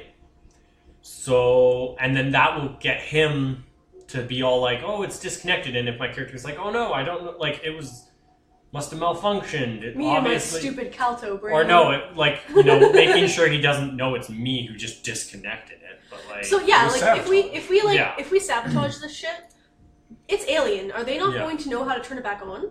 Well, they might try to turn it back on and fix it. That And would then be that the was- yeah. explosion. No, but Welcome to I'm the time saying- travel scenario. I'm saying if we if we shut it down, and then in Fix 36 the black hours, hole. there'll be Voyager here. So we need to at least delay it long enough for Voyager to get here, and then... No, in 36 hours, you guys will arrive in your shuttle pods. yeah. Yes, but if the thing gets delayed enough... You'd have to delay it a couple days before Voyager, because your shuttlecraft would have to arrive, see the planet here, maybe, if this is how time travel works, detect that you're on the planet, and then call for Voyager. Okay. So we but do- no, I'm saying if we stop it and then we close the singularity, If you close the Then- singularity, you would then they neutralize... can't reopen the singularity. But, yeah, that's fine, because then... If the warp cores went critical, at the worst it would strip this planet of an atmosphere. Yeah. It wouldn't cause that giant super explosion. If you shut down the singularity, though, it wouldn't just crack the solar system. Yeah. So we need to disconnect it without him noticing, and then shut the singularity down. And if he notices, he notices. If he doesn't, he doesn't. But we need to we need to disconnect this without him noticing that we disconnected it, and then shut down the singularity. I guess we could try talking him around something like, that the two of us can like, hey, let's focus on this, whatever, like, between the command. It looks and like something persuasion. here is over here. It looks like Keep him something's- distracted, keep him Yeah. off Keep him balance. distracted while this guy goes Okay. around. And I'll use one of these. Well, first let's figure out what's going on. So, okay, how would we distract him? I guess it's pretty big that, it's not just like a small box that We're all working on. No. yeah, it's a bigger stuff. This is like the inside of the ship that Nostromo finds. so Yeah. pretty big. Pretty big, but instead of a space jockey corpse in the middle, is a giant, scary cage with a black hole in it. Okay, The black hole is smaller than the tip of your pinky. that's good. It's a giant black neon glow ball. That's all like... Well, the smaller the black hole, the more it can radiate. Therefore, technically, if you release it, it might just evaporate. But Might. Well, might not. We just have a black hole here in the system. Oh, well. Not our problem. Yep. Well, it is our problem because we're just here. That was also what they thought Tunguska did, is there was a little micro black hole hitting our atmosphere. Good thing it exploded. Right? Hey, sometimes shit like that just happens. Yeah. Space is so big, it's a miracle that even happened. Yeah. Okay. You guys are quiet. I thought you'd be more excited to see the main reactor. Yeah, I mean, this something. You get the three of you guys just sharing looks, looking at this the scope of how fucked this is. I look at you guys and kind of be like, distract him.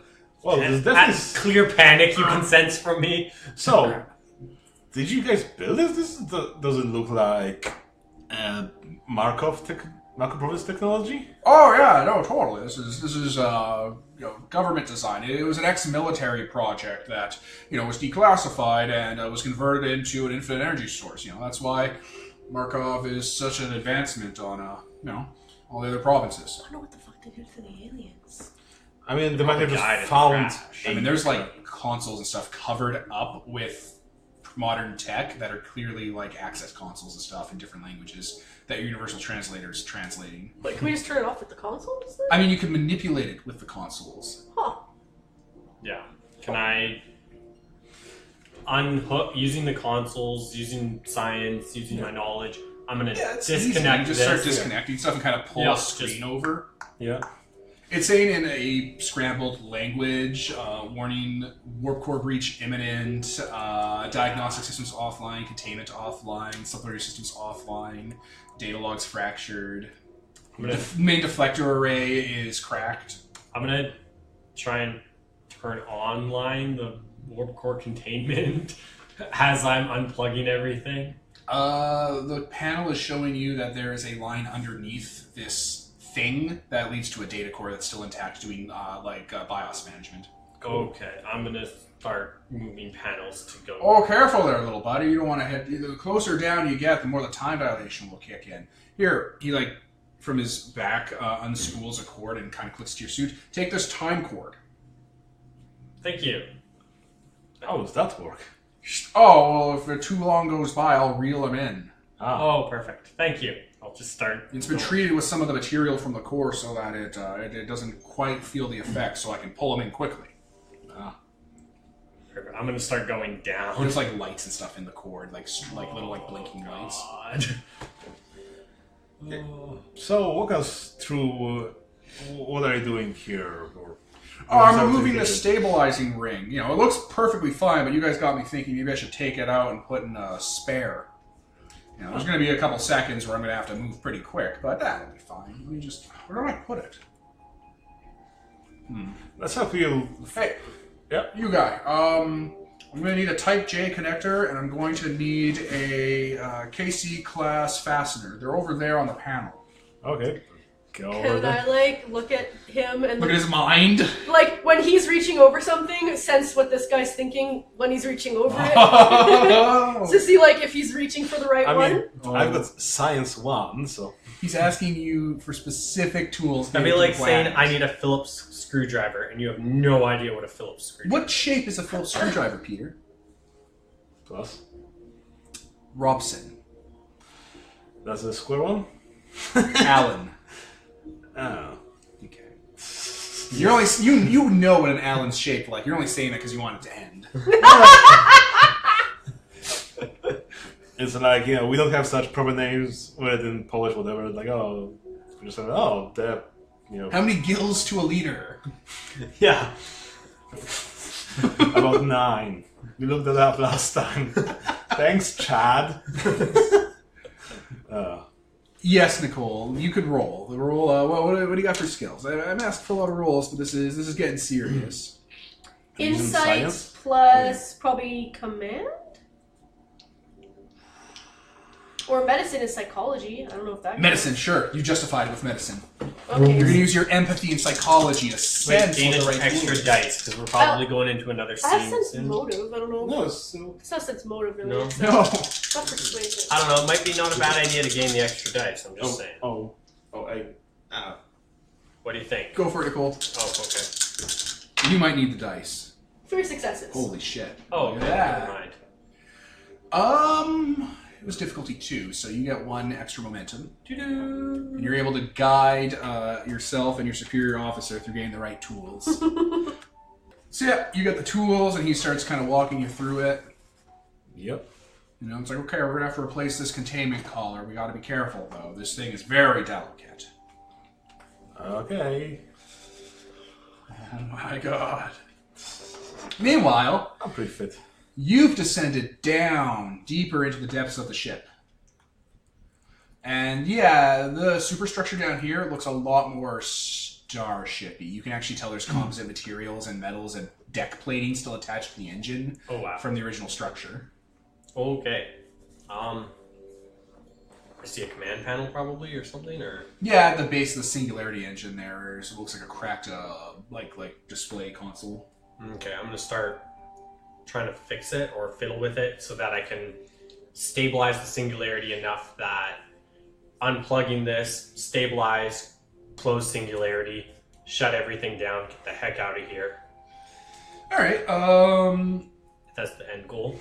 You're able to ascertain that the Singularity has been growing wildly unstable despite and because of all the modifications they've been making to this thing. The ship crashed here like a few centuries ago, and they dug it up recently-ish and started fudging with it. Yeah. Okay.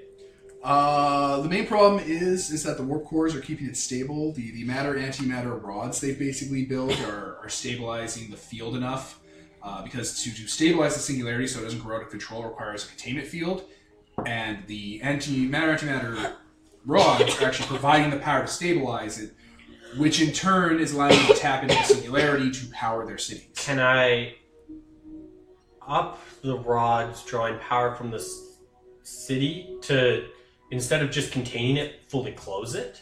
Fully closing it would require inserting exotic particles into the Singularity to try and seal it. Would I have such particles from my phaser or my... A phaser is an emitter of particles. Yes. So if I, from the hole in the ground where I'm at, can I shoot up? You have to go into the... I'd have to go into it? Yeah. So I'd be able to set it up here, go up, and then just hit it, like time it the right way, like... It wouldn't be a phaser, you'd probably have to build something custom for it, but you might have the tools around you in this area. What would really solve this is a deflector dish. Like from one of the shuttlecraft or from Voyager. It would be able to emit the particles necessary to seal this right up. Yeah, I think... Well, that's a... The issue I have is if we go, we won't be able to get from the shuttlecraft. So closing this sooner is in our best interest. So can I try and build something down here? You'd have to get out of your suit. What's the radiation level? Yeah, using my science and knowledge. Yeah. We live in the future where I can just give you a pill and it'll make all your I know, radiation problems that's go what I was away. going to say. Using science and knowledge, do I know how safe it is to get out of my suit? There is a famous story about going bearskin into a matter-antimatter reactor. It happened to Ambassador Spock from the original Enterprise. They were attacked by eugenic marauders from the past, led by Khan Noonien Singh. He, to save the ship from detonating, went into the reactor and with his own two hands put stuff back together and sealed up breaches. And this super killed him. Okay, so getting out of the suit's not a good idea. No, this place is flooded with this nonsense. And I'd have to get out of the suit to build something? All your tools are in your suit. Oh, You yeah. could Phaser, your tricorder, a little your bit of combat. exposure, take everything out, Yeah, what's... back up. I think a lethal dose is rated in milliseconds. Okay. Yeah, we could just try going back, run out where it's safe, take everything out, run back with it in this. Yeah, no, that's not gonna... Because the more we do of in and out The longer kind of you stuff, stay here, and the longer we stay here, the more chances are you're going to be discovered. yeah.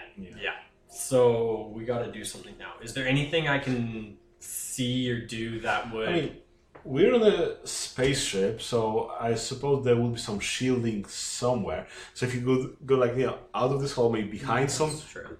thicker shielding, take his stuff out so he won't die of the exposure. This place is like a wreck. It crashed here and almost went critical. All Yeah, the but there might be shielding is some- like twisted metal and stuff that's been permeated with this stuff for decades. Okay. There might be some parts that like similar to my phaser, or similar to the Yeah, we could try salvaging something thing, from and this. like just stuff in the ship that I can salvage and scrap together without using my own phaser. So I don't Can't you have just to get out like of the suit. call us? Like, aren't we in a less irradiated area? Oh, you're right by the engine. Oh, You guys I are, thought he was more in. he went deeper in. You guys are all in a bad place to have your suit open up. Yeah. You're a Klingon. You should probably survive that shit.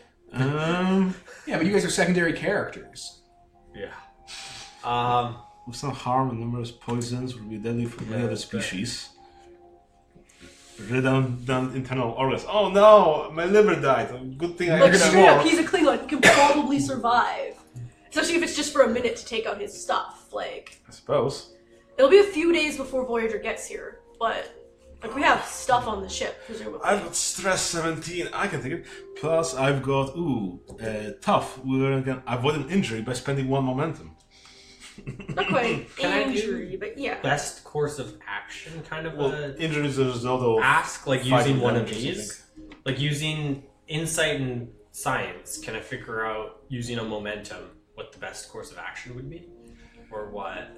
You have a bunch of solutions ahead of you that could probably work. Yeah. You just have to kind of figure out which consequences you're willing to take. Yeah. If you start ripping parts out of this ship, you might start upsetting it. Or you might have to dig deeper to try and find a thing. Yeah, I think that's our best bet though right now. Is you guys okay with that? I guess, yeah. Okay, We should probably I'm gonna start scrounging for parts. scrounging for parts and ripping things out of this ship to build a phaser of sorts that can deflect particles into this. Or some To way shut to it down. seal up the breaches or something. Yeah. Okay, let's pause. Alright, so what's your character's name again? Renix. Renix. What Rinix ends up doing, Ensign Rinix, is you worm your suit. You spend 2 momentum to create an advantage. Yeah. And the advantage you create is you're able to worm out your gear, your tricorder, comm badge, and phaser. Yeah. And you worm it out of your suit and open it up temporarily and seal it up, giving yourself minimal lethal radiation exposure Perfect. from matter-antimatter reactions and all the exotic particles that black hole's sucking up. Oh god. Okay. So now using that, I'm going to fashion some kind of device together. Some kind of. Some sort of thingamadoodle.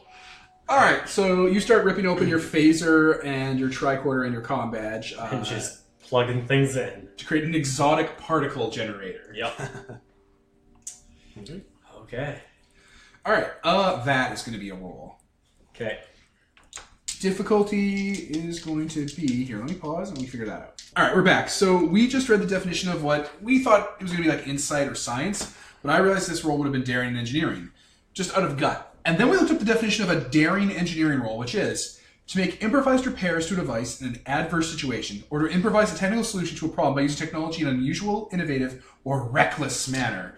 Which we Every single point of that. we just realized, listeners, that we literally just recreated the end of the episode where Janeway shoots the problem with a gun. You're building a gun to shoot the problem. We didn't even intend to do that. I am Janeway. All right, so you're doing that. So you're going to do your roll, and there's going to be complication these two have to deal with while you're bashing together an anti-black hole gun. 1. Okay, so I have Success. 3 successes. That will be enough. Yep. Oh, thank goodness. Thank goodness. So yeah, you're just taking stuff apart, putting your comm badge together. It's awesome. This is Meanwhile- like side characters. Meanwhile, topside, you guys are helping him. It's like, all right, looks like that's about ready to go. Oh, whoa, we left the kid down there. Oh, that's fine. It's fine. Oh, He's whoa, smart. whoa, whoa. Kid, are you okay? Yeah. We can't hear because of the time rope. Because of the time rule. We should reel him in. If we replace this when he's down there, he could be exposed to lethal amounts of radiation. No, it's... You have all the pieces there. You're putting it all together. You just be yanked away from it all. Just give him another minute. Oh, that's... Oh, no, we have to put this in. Remember I said once we started the work, we had to complete it. Say, I'm pretty sure he said he'd tug on the rope when he's done or something. Yeah, he'll let us know when he's done. But there's a time dilation. Yeah, but... But the time rope's not affected. His so- reactions are. but then it's still when he's ready, though. No, I was going to pull him up when it was too long, or when he was ready. Yeah, exactly. And this is how he's going to let us know he's ready. Yeah, but we're done now, and we're running out of time on this. We have to flush the area, which means he can't be down there.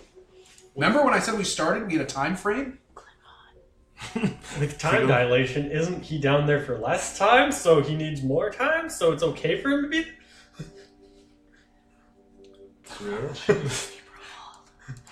Klingon, Falcon no punch. sudden movement and stuff, Oh, shit, you're right? Are you going to punch him in the back of the head? No, we're going to sleeper hold him. Klingon, what is it, the Vulcan death grip? None of us are Vulcan. Use the Klingon death grip. You just grab a gun and shoot him. The Klingon death grip is amazing.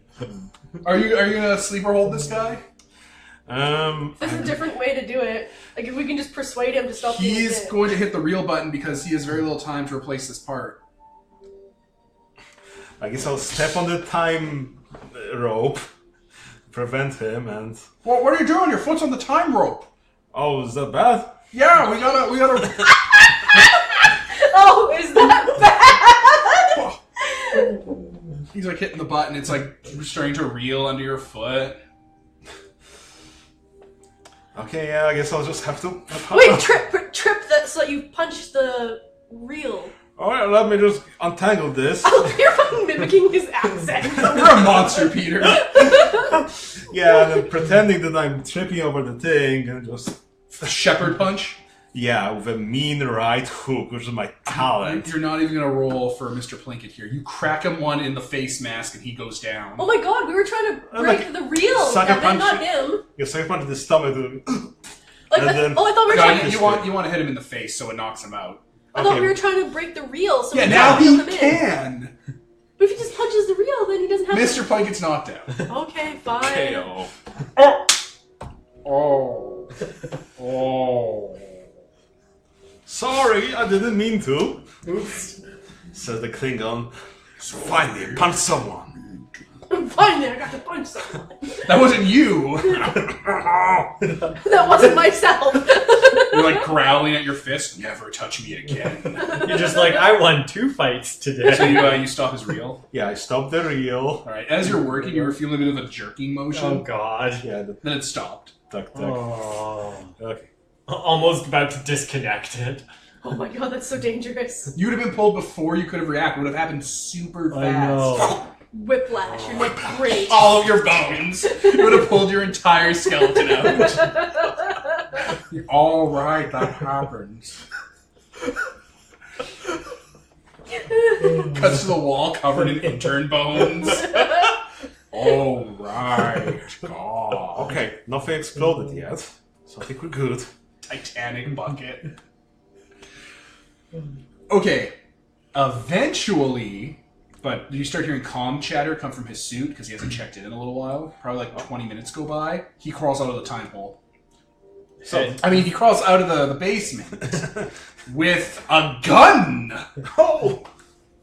It's made out of garbage. Whoa, whoa, whoa. Weren't we supposed to not do that?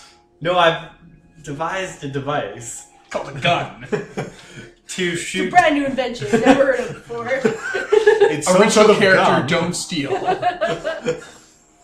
to shoot new particles into the singularity to shut the to close it.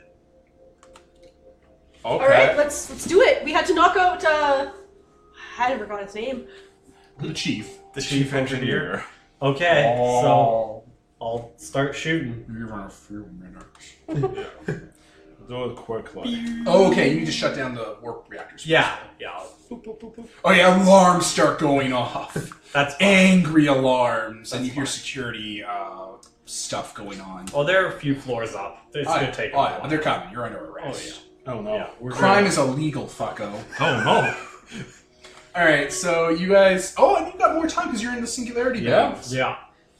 Alright, so you make your way deeper in through the hexagonal sphere cage. And yeah, you can see like light and stuff being pulled inward away from you, like your face and stuff's all extended because of how light and vision works. And the mid there's like this little thing you can't describe with your two-dimensional eyes.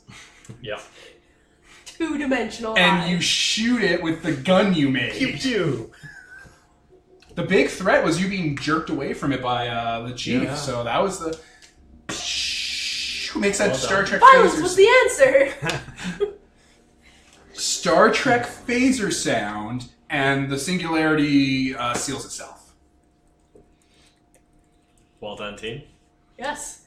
Let's. Also, time's synced back up then. Wow. I'm gonna Okay, let's put back the. I'm gonna break the gun apart and. No, now you have a gun. Oh boy! Exotic particles. I want it to be. Exotic particles. So, is I there want to just... try and get out of this without them attacking. They just swell up like a balloon when you shoot Is them, there and when they look under the suit, it's all bones. Okay, so... Like a pufferfish made of human skeletons. Smash so it up. the singularity, Throw so... away. no, put it in your pocket. Alright. So the singularity, No, so because they're gonna search us. it's all sealed up. Yeah. Uh-huh. There's still radiation because it was exposed everywhere, right? Yeah. Oh yeah, everywhere. Whatever the guy was working on, we don't need to put that in anymore because we've solved the singularity problem. Yeah, and you shut down the warp reactors. Yeah. Yeah. Okay, so I guess we can... So emergency safeguards go into place to ascend them up and shut them down one at a time. There's people running all over the place. So yeah, I guess we can just tell, hey, the engineer got knocked out. Yeah, And we he were tripped in a part of and- the critical mission here fixing this problem. and that's what happened. And now we can, I guess, pick him up and carry him We're out. gonna rescue him. Guards come down, confirming that there were no engineers being sent from Kanto province because the governor was informed and 20 minutes went by. We're part of the protesting terrorists, assholes! Anyway, they point actual gun. No, not guns. No, they couldn't do You anything can't shoot here. us in here, bitch! Okay. So instead, they take out their stun batons, their 6 sticks. Don't stick us. Electricity and zapping. It's not electricity, it's a 6 stick. It's exactly what you think it might be. It's sick, yo. It touches you in the... They're devil sticks! Who wants to get hit by a You're 6 totally stick sick, resisting? bro. No. Do you resist, Klingon? No. Well, I guess since everybody else is going down, then no, I don't resist. Okay, because 13 guys are going to start hitting you with 6 sticks, which make you instantly vomit. Oh no. In your suit. Oh no. That would have been awful. Oh no. It would be awful for them. You're like, "Oh, oh," it's all squishy on I the don't inside. see what I'm punching. They're punching everything. You're throwing people around. Dude, if I hit someone, I do probably do Oh, no, like yeah, it'd be 6 a bloodbath. damage. So like, oh, injured. You're a Klingon warrior. It would be a horrifying bloodbath, the likes of which this planet has never seen. It was like, they just murdered them in the engine room. Okay, It was so like wrestling, but real. we're being arrested now? Yes, don't stop resisting. Yeah. Who taught you how to hit? You should hit harder, see? The vital organs. Don't teach them how to hit us. Also, once you're out of the deadly gas room, you're totally vulnerable to being, worked over. Oh my. And we totally got phasers. All 3 of us. 2 of us. Oh, you just set a wide beam stun. Yeah, that's true. Yeah. Is that how that's going to go down? And then we're gonna run away. Like, as soon as We don't want to be arrested, right? yeah. Like, the elevator's going up past the containment area, and, Worf is all like, "Roar," and, flexes out of his suit with his... and grabs his phaser and starts phasing people. Do we want to do that? Or do Yeah, we that wanna... seems like the most. Because now he looks like a Hulk. Being arrested might be okay, because then you just beam us out after we get up. Yeah, but we might be tried and murdered. How much time did it go? I don't know if they have the death penalty. How much time did it go through? Is our shuttle about to come here? Oh, dude, you solved this mission in, 4 hours? Yeah, no, we want to just hide Well, out in we're a in- dumpster Oh, somewhere. yeah, so I guess we'll just have to But doing a bunch of... survive for next day and a bit. Because doing a bunch of violence makes the protesters look like violent, crazy assholes. Oh no. Which is bad. But the Prime Directive, we need to protect it. So Exactly. Shooting all these bitches isn't a good idea. If we No. just get arrested, it's fine. Just wide beam stun. And then Yeah, why escape. beam stun and If we escape? stun them, they'll be, oh no, we got knocked out. Yeah. If they grab our stuff, like, oh, what the fuck Then is they'll be this? able to fiddle with it. Plus, they I'm going can. to tell my grandkids about this and fuck up the future. Plus, they can look at you guys without your prosthetics. And Oh, be your like, prosthetics are flimsy, man. A medical inspection of any kind, they'll figure out the Yeah. aliens. Yeah, these Yeah. are not. Seska. And then they're going to go Roswell on you. Yeah, these are not Seska levels of genetic manipulation. Yeah, this is reverse makeup. Yeah. Okay, so I guess knock them out. So, after you get through the containment area, the Worf flexes out of his containment suit because you're super stronger than they expect because you're Klingon. You grab your gun and you stun them all with one shot. Yep.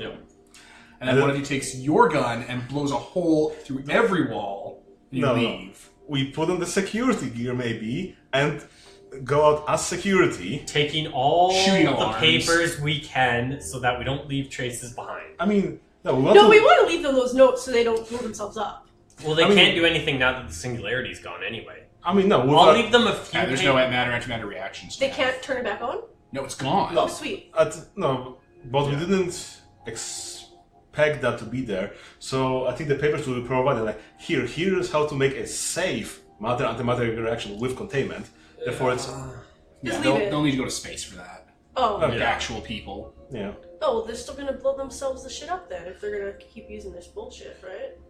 No, the Phoenix was able to be built on Earth, but they'd use pretty exotic parts. I'll It's leave- not important. Yeah. The I'll worst leave case some- scenario- Patton's gonna be here soon. The worst case scenario, they blow up their own atmosphere off, but they won't destroy the whole solar system. Yeah. Success. I might leave them like one or two papers if I I look and think be like, when the Voyager gets here, that'll be a That's more... This That'll is be so solved. above. fair enough. Yeah. You guys phase your way out of this building Yeah.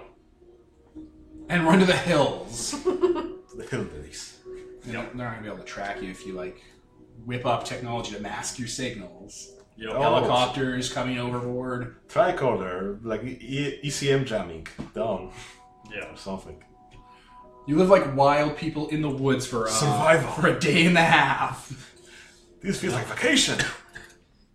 This is like nothing I've survived worse than this. After the Battle of We're just camping. Like, Yeah. we're just camping for a day. It's not like we're in No, like you a can't- volcanic You area. want to be constantly moving. Yeah, but I mean, like, It's not that. we're like camping. We're like the BC forests. We're fine. We're the aliens going for safari. Yeah. We have phasers. We have like all sorts of things. We have a Klingon warrior. I'm pretty sure we're gonna have food, That has survival. right? Anyway, approximately 35 hours from when the session started, your comm badge. Beep, beep. Yes, this is Lieutenant Commander Tanax. This is Commander Chakotay. We detected your signal on the planet. Oh yeah, there was a time rift here. We had to go back to prevent a cataclysmic event. Singularity warp core explosion, was it? Yes. Yes. I've got Renix and what's your character's name? Tarilla Kadar. And Tarilla Kadar with me. And they All right, let me roll up onto your signal and we'll beam you aboard. Yep.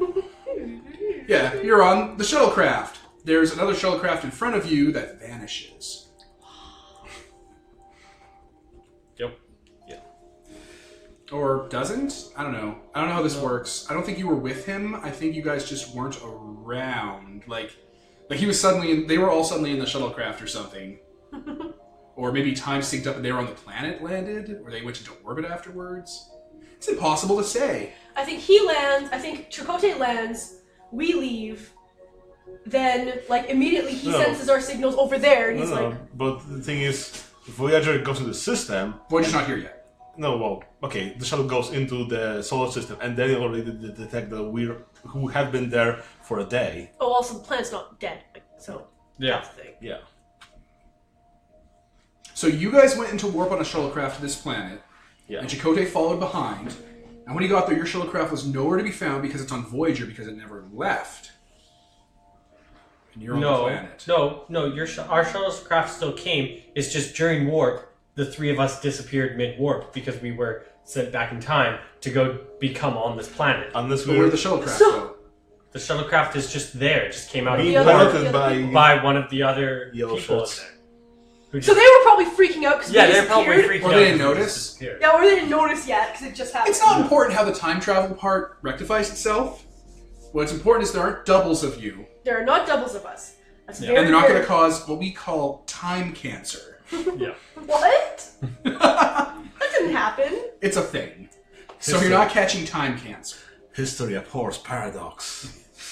So Chakotay beams you aboard. It's like, you're going to have a hell of a report to give us, Lieutenant. Yes, but this was also approved by you, as I pull up the recording or whatever for Mr. Chakotay. Yep. Yeah, Hell of a report to give. definitely. Well, Mr. Enix, I think you were the one explaining everything. Oh yeah, there's... Yes. This planet is not warp capable, but has been dealing with matter-antimatter technology. They discovered a crashed warp-capable spaceship, and they've been mucking with it. And that, in the alternate timeline, has had destroyed this solar system. But thanks to Renix over here, we managed to prevent the disaster before it even happened. And yeah, there's still a sealed warp core that we'll need to extract, which probably will be able to use for some of our fuel. Yes, this planet should have. Protecting useful high parts. matters of matter-antimatter material, exotic particles. Yes, we can. And yeah, there's a exotic debris not matching the tech level scattered across this province here. Yep. Yeah. So we can beam up as much of that as we can and use it to help fix Voyager. Excellent work, crew. And it shouldn't disturb their society, keeping the Prime Directive. Yes. Well, it looks like the Prime Directive's already been violated. Their entire culture's course has been changed by the introduction of Well. capable technology. Yes. They've altered their entire infrastructure around it. True. We'll alert the captain and have them reach out to them. Perhaps we can provide them a better solution. Safer solution. Solar technology, renewable resources. Yes. It looks like they don't have any satellites in orbit. No. Yes. They seem to Bang up job. We'll bring this up to the captain, and I'm sure he'll be pleased. Perfect. Good. One hell of a first mission. Yeah. Let's have our chief scientist look at your results. I bet he'll be pleased with that as well. Yes. I, for one, can't wait to get out and explore the solar system after we make contact. Check into why all these planets are like this. Wait, the planets are still fucked? Yeah, They're blown still apart. messed up? Yeah, blown apart. Shouldn't they have fixed themselves with time? That's assuming that it was the explosion that did it. Oh no. Dun, dun, dun. Pan over to the exploded solar system planets from millions of years ago. Da da da da da da. Star Trek. No, the Star Trek Voyager ending. Okay, tone because thing. that was the Flintstones you were starting to sing, Devin. Da da. Yeah, the camera pans away from the shuttlecraft as it flies towards away from the planet. The other two shuttlecraft in tow are beaming Parts. stuff up. Yeah. And produced by Rick Berman and Brennan Braga. Sponsored by nobody. Yeah. So that was the episode. What do you guys think? It was It was good. I think we had a decent solution to it. Yeah, that was a pretty good workaround. Yeah. We didn't get to explore the combat, unfortunately, yet. No, you didn't get to fight every day. Next episode's the Vidians, though. Well, shit. Yeah, they're gonna steal Nilix's lungs. Oh no. Oh no. Yeah. That'll be a fight. Right? Maybe. Maybe. Yeah. This episode was one of those. Originally, this episode was one of those atrocious Prime Directive is a God episodes that is sickening. Yep. So, listeners, originally, if you were to watch this episode, I don't know why you would. They find the planet's blown up. They get sent back in time, and Tom and Janeway are back in time. And Tom's like, we should tell these people that they're going to be fucking extincted, like tomorrow. And Janeway's like, you'll do no such thing. The Prime Directive says that we can't interfere with a non-warp capable society. And Tom's like, well, what does it matter? They're going to be dead anyway. And she's like, you don't know what would happen. It might be nature's will that they all die. Because this is late TNG era, where the Prime Directive is treated as a deity or a nature goddess. And the excuse to these situations is always, you never know what could happen. Don't vaccinate your kids because they could grow up to be Hitler. You don't know. Don't donate blood because your blood could be what starts the 12 Monkeys plague with Bruce Willis. You don't know. Don't leave your house because you get hit by a car, and you getting hit by a car will make your family sad. You don't know.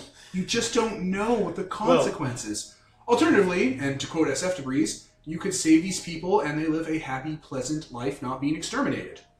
Well, that's one of the problems. The other one is, the pull yourself by your own bootstrap paradox, where the two characters going into the past causes the explosion, which they solve on the first go around themselves. So therefore, they didn't cause the explosion in the first place. The explosion was caused by Janeway shooting a gun at the problem, ironically enough, and she's like, this is what causes the explosion. Also, Voyager is involved too. No. And she's like, this is what causes the catastrophe. I should stop. Right? No, it was caused by the crew opening up the space-time hole. Try and save and the Janeway. space-time hole would have sliced through the matter or whatever thing. So Janeway shoots it to prevent it from going too far. Yeah, so an explosion rocks this system. They go check it out. It's a dead world. Janeway and Paris, because there's time holes, go back in time 35 hours, and then they end up in the containment core. And the whole time Voyager's been trying to track them, so they've been sending signals into the past. And just when they're at the containment core of the polaric energy plant, they open up a hole, and the hole just happens to be bisecting the engine, which would cause the explosion, which would have wiped out this planet. But Janeway stops it. Yes. On the first go-around. Yeah. Like, there's not a go-around where she fails. Yeah. Because it was the first time they were there. Yeah. Whatever. The big draw for me was the bullshit Prime Directive is a god thing. The Prime Directive was made for two reasons. One, it's so that we can't be brutal British Empire colonials going to cultures and telling them this is how they're going to be like and ruining their development. Yep. And two, it exists so we don't interfere in interpolitics stuff. So, and the interpolitics stuff is even if they're warp capable. Yep. So, saving people from being destroyed forever, you're supposed to do that. You're supposed to help fucking people from being destroyed forever by an accident. They're in a Rwanda-style civil war. Little more complicated. Yeah. Little more dicey. Probably want to put more page count to that dilemma. Probably want to flesh that out into a good episode. And that's the thing. In later seasons of TNG, the fan base and a lot of the older writers started treating it as God. That Starfleet thoughtlessly, unilaterally applied the Prime Directive to the letter of the law instead of the spirit. The spirit's just to stop you from ruining planets, not to safeguard the galaxy from the will of nature being violated.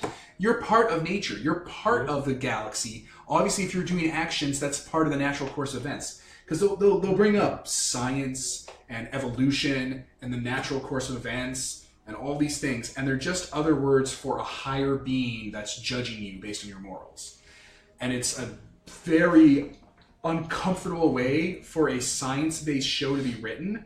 It's a very lazy writing convention, and it makes the characters seem heartless and monstrous. Yeah. Because just saying, to a kid starving, I can't feed him because you don't know what could happen. And the worst justification you ever get from people who are fans of the Prime Directive as a religious doctrine is they'll go, the character has to live with the consequences of their actions. It's like, but why would they live with the consequences of being an asshole? Like, why don't they just do non-asshole? You don't understand. Not vaccinating those children and they all die. They have to live on the inside with the pain of those kids dying for their amazing Prime Directive religion. Mm-hmm. That's their martyrs now. It turns acts of callousness and cowardliness into acts of martyrdom for the main characters. That's irritating. Yeah, it comes up every time. Anytime you bring up these kind of Prime Directives actions, the responses you get are, well, if I was in their situation, I would have done the same thing. Even when it was pointless. Like, so you're a monster? It's people not thinking through the entire situation. Like, there's a good example in TNG Season 1 with Pen Pals. So, Pen Pals there is a planet that's super backwards. They don't even have Taco Bell, okay? They're really they're primitive. Okay, and there's a little girl on the planet in terrible makeup who has a radio, and she's just talking on a ham radio, right? And Data on the Enterprise, with his super ship that probably does have Taco Bell, probably has all sorts of bells you can't even imagine. He's been talking with her because he didn't reveal that he was an alien. He was just pen-paling with her, shooting the shit, learning about her, learning about anthropology and culture stuff, whatever. And he's like, it's not really a violation of the Prime Directive. It has nothing to do with the Prime Directive. I'm not changing their culture. I'm just learning. Unless there are other radio dishes on the planet tracking that this is coming from outer space. Way too primitive. And Data in the episode, I think, says that he set up various failbacks, so it's untraceable. Yeah. Like he hacked into their network or something. Like I don't remember pen pals. I haven't seen it in that much of a while, but that's what happens. And then as his conversations with the little girl go on, she's more and more scared because something awful's happening. I think the planet's shaking itself apart. Yeah, it's just a bunch of earthquakes and yeah, the tremors, and then it's going to be a volcano ash nightmare world, right? Yeah. So Data brings it up to Picard. He's like, hey, Captain, this entire world full of people I care about, even though I don't have emotions, is going to be horrifically destroyed in the worst way possible, burned alive while choking on their own ash. It's a bad way to die. And we could totally fix it. And Picard's like, what? You've been talking to a little girl on a pre-war planet? And it's like, oh, well, the letter of the Prime Directive. He's like, are you kidding me? So they go to the ready room, and it's divided among the characters going to be divided. Data is pro-stopping super murder. Beverly is pro-stopping, or it might even be Plastic, I don't remember. The Doctor, the do no harm person, is pro-stopping super murder. And I don't know, Picard's against it. Probably Riker or Worf, whoever. They're like, you don't know what'll happen. Yeah. And it's like, they could fix the problem basically without being seen. And it's like, we can't just screw with their development. Nature might have a plan. And then Picard says it, and he thinks about it, and he goes back and forth, and he really hammers in the issue. And he's like, laying the dice wrong, we should fix it. And then Data's friend's gonna die, and he ends up beaming her up to the ship and like getting her treatment on the Enterprise, and they have to use fucking mind-wiping drugs to make her forget about everything. And Picard's like, are you kidding me? Data? But yeah, the entire planet was gonna be wiped out by a horror show, and even though Picard at first is like, we cannot interfere, he thinks about it, and eventually his conscience wins over, and he stops it from happening. Because he's not a complete psychopath? Yeah, he's not a coward hiding behind well, technically I wasn't allowed.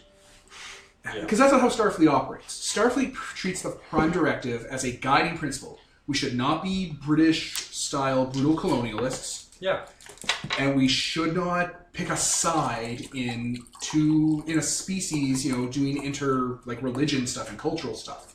We can't pick sides. Not even within the same species. Like, they wouldn't interfere with Bajor being taken over by Cardassia. Because it was two civilizations. They're doing their thing. We're not allowed to interfere. And Bajor and Cardassia now they're more members of the Federation. And Bajor didn't join the Federation until way later in the show. So Did they're they like, eventually? Eventually, I think. But they're like, we can't interfere, and we'll provide aid and succor and help, but you're not a part of the Federation. There's nothing we can do. You're technically part of the Cardassian Union because they conquered you. It's a sticky situation.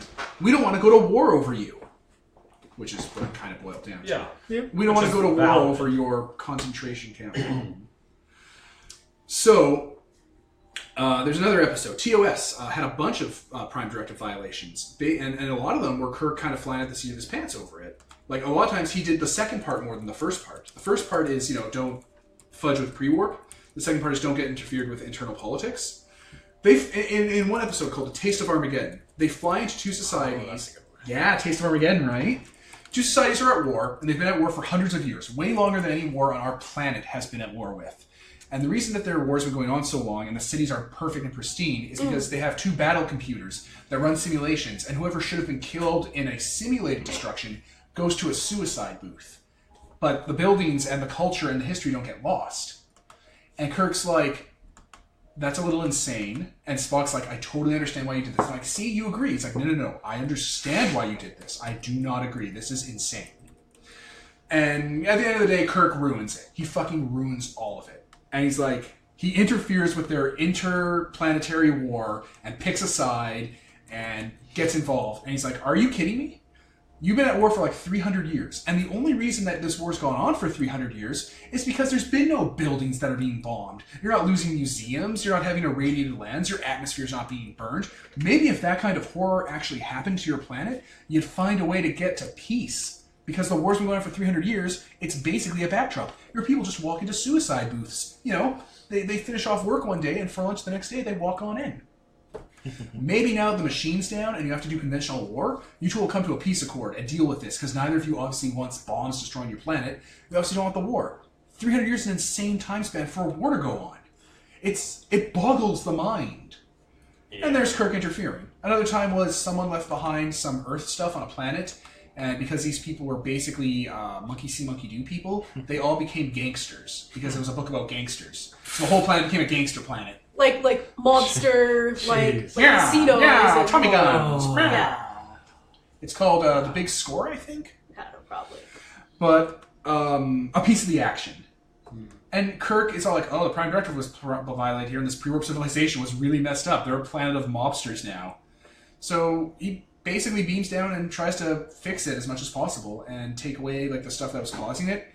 And in expanded material, DeForest Kelly Bones, he left behind a Starfleet like training manual to be a good Starfleet officer in its place. God. And when they came back there a couple generations later, they had a planet full of eager Starfleet cadets. Because those people were so mimicky. That's the exact thing they don't want you to do with the Prime Directive. Yeah, but Bones didn't know right from wrong. He was drunk and suicidal most of the time. So those are some really good Prime Directive episodes where the crux of the issue was there's a problem. They're like, we don't want to interfere more than we have to. They take a look at it. They look at the morality, look at the human lives. Because these are human people they're talking about. They're going to be hurt. Yeah. And then they do the most moral thing. And it's all like, oh, well, they could have chosen not to help the people in this episode, time after time or whatever. Like, they could choose just not to help them. Or not to help the people on Data's planet. And that's not interfering. It's like, that is interfering.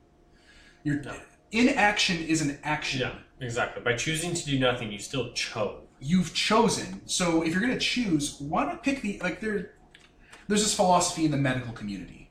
It has to do with do not resuscitate orders. All right? And this is relevant for people who care about the ethics of the Prime Directive. So the example... And it came up on Reddit recently, actually, now that I think about it. A man is critically injured, and he's fading fast. And he has a tattoo on his chest that says, do not resuscitate. What do the paramedics who arrive at the scene do? And the answer is, and this is always the answer for medicine, you provide the help you can that leads to that leads to a resolution that is not irreversible. Okay, so they resuscitate because we can ask him later. Yeah.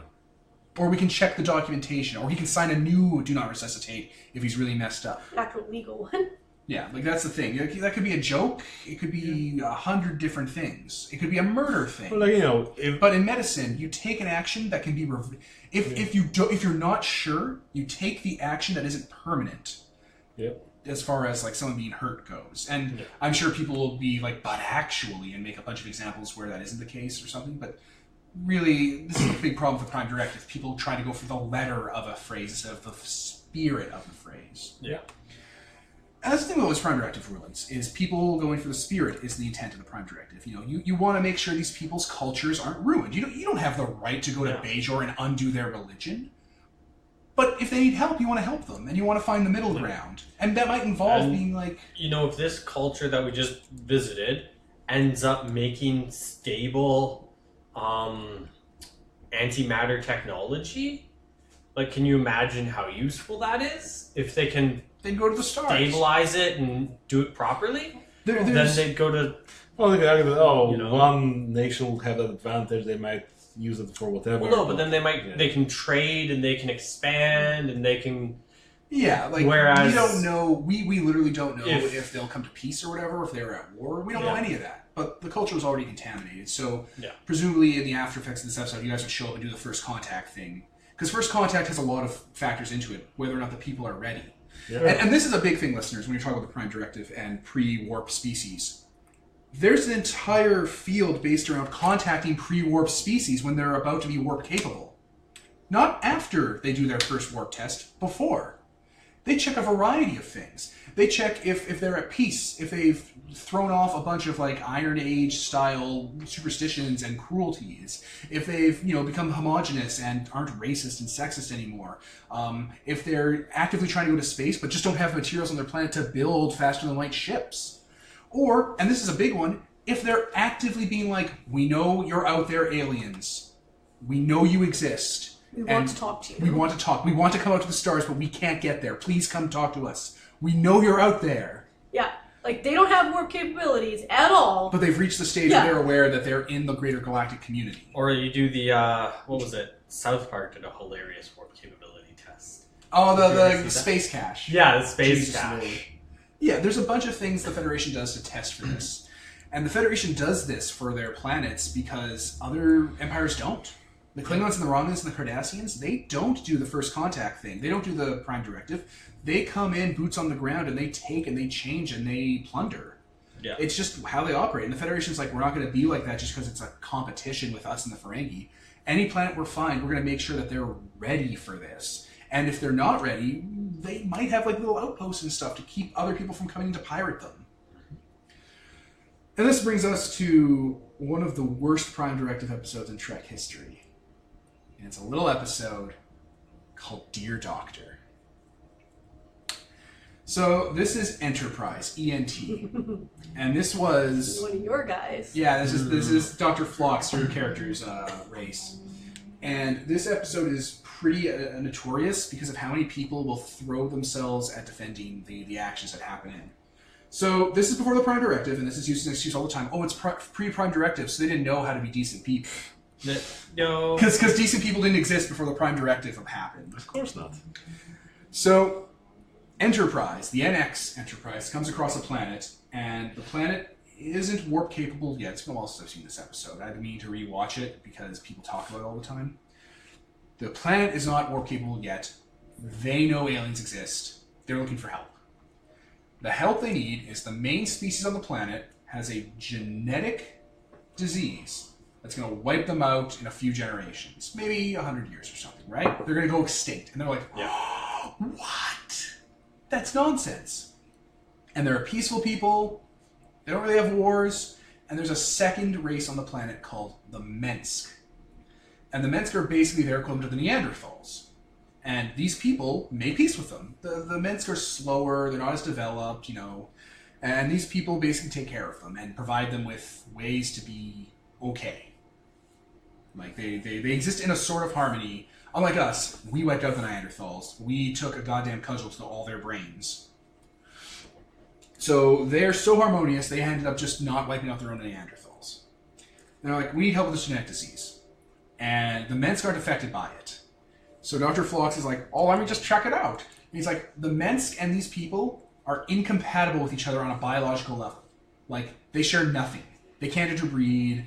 None of their DNA or virology or genetic stuff matches the original species on the planets. And I have to break down how crazy this is for you guys, probably. There's an earlier episode of TNG where they reveal that every humanoid species in the galaxy is related to one species called the Precursors. And that's why species from across two different quadrants, the quadrants are the four galaxies, the Milky Way is split into fours. Humans come from the Alpha, Klingons are in the Beta quadrant. Humans and Klingons can interbreed. Quadrants apart. Yep. Planets apart. These two races can. On the same planet. They evolved together. Biology. Yeah, so it gets worse from there. They're basically saying one's a squirrel and one's a dolphin. Like, It's insane. One of them is subhuman. yeah. One's a squirrel, and the other is a silicon life form from beyond time and space. Like, oh my god. One's a shape, and the other's a 4-course meal. Like, they're so different. So Dr. Phlox is like, I'm going to check to see if the immunity the Mensk have can be applied to these people. And it's like, are you kidding me? You just said that it was a genetic issue. The Mensk don't have an immunity to the genetic issue. Their immunity is they don't have it. You're not going to check the trees if they have an immunity to this issue.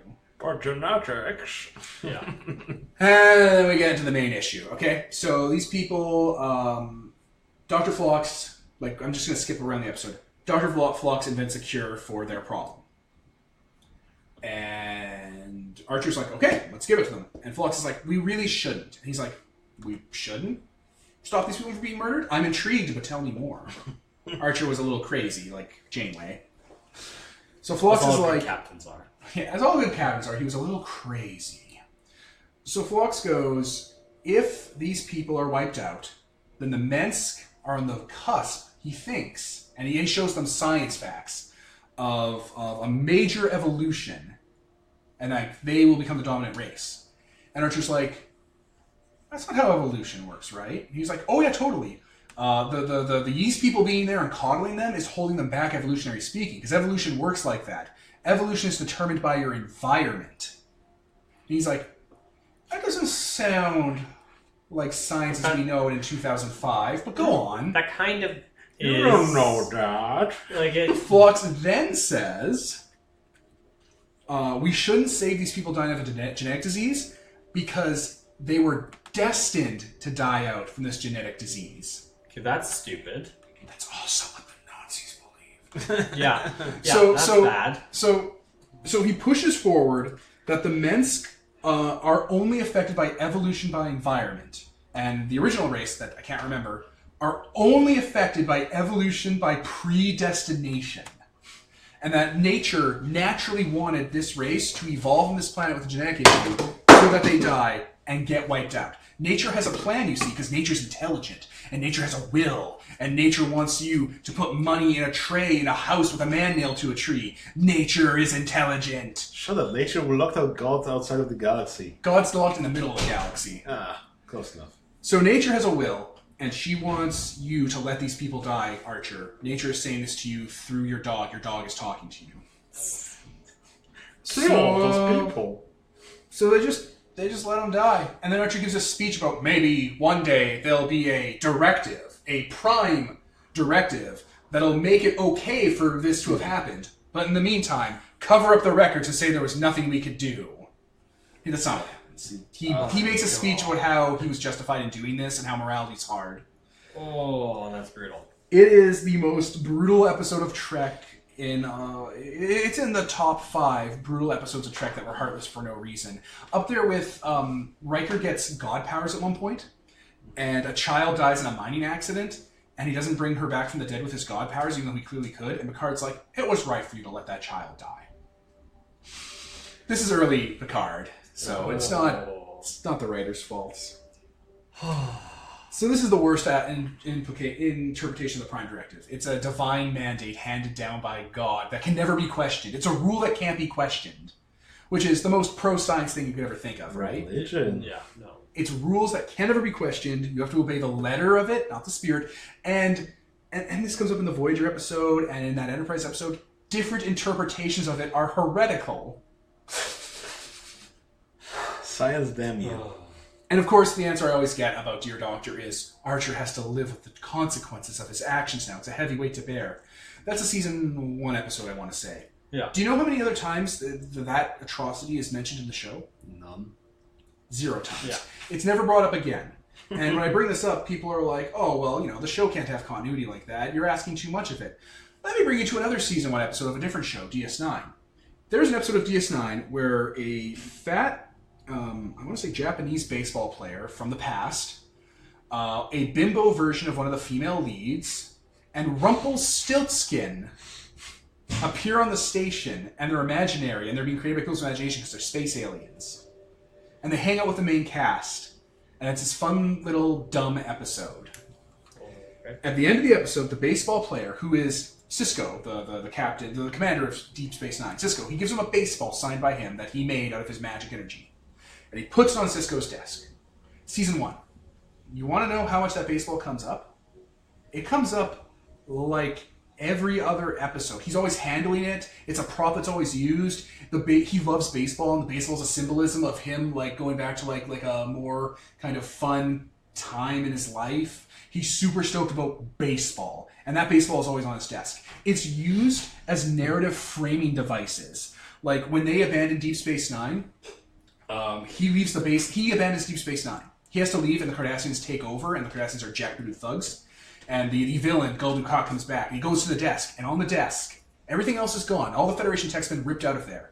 But Sisko leaves his baseball behind on the desk to let Gul Dukat know he's coming back. It's used as a foreshadowing device.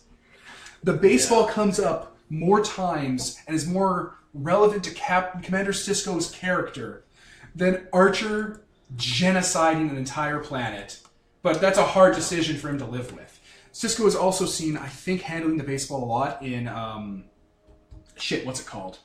In A Pale Moonlight, where he murders a dude. Him and Garrick, the Cardassian spy, murder a Romulan senator and false flag trick the Romulans into going to war with the Cardassians and joining the Federation. Like, they do this huge conspiracy, and they do it like JFK style. They did a conspiracy. Dang. And like that weighs heavily on him, and he has to live with the consequences of it. And the whole episode's framed around him talking about living with the consequences of doing something that he thinks is morally irreprehensible. He's like, this is wrong. I'm a bad person. And he's like, I can live with coming to terms with the fact that I'll never be able to think that I'm a good person again. I can move on from that because this is for something bigger. Yeah. That has more weight. Archer? That was just another day for Archer.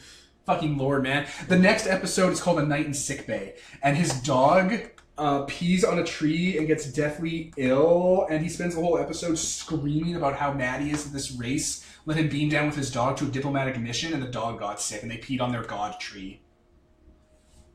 Archer cares more about his stupid dog than letting... And when I say he genocided a planet, I mean this thing where with taking an action we were talking about earlier. Yeah. Yeah, oh yeah.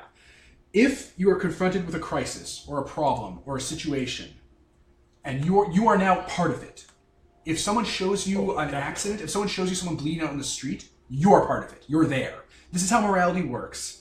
And I beg people to read more about morality and ethics and stuff. Because a lot of people say, no, you're not. You can just walk by that person bleeding on the street and it's not on you at all. You don't have to engage. Seawolf, yes. Yes, Ian. We're back to Ian. Yes. I'm exalted. But if you see someone bleeding out in the street and you choose to keep on walking, the key word there is you chose. Mm-hmm. The situation is there. You chose not to get involved and to leave it to fate, to leave it to someone else, to make it not your problem.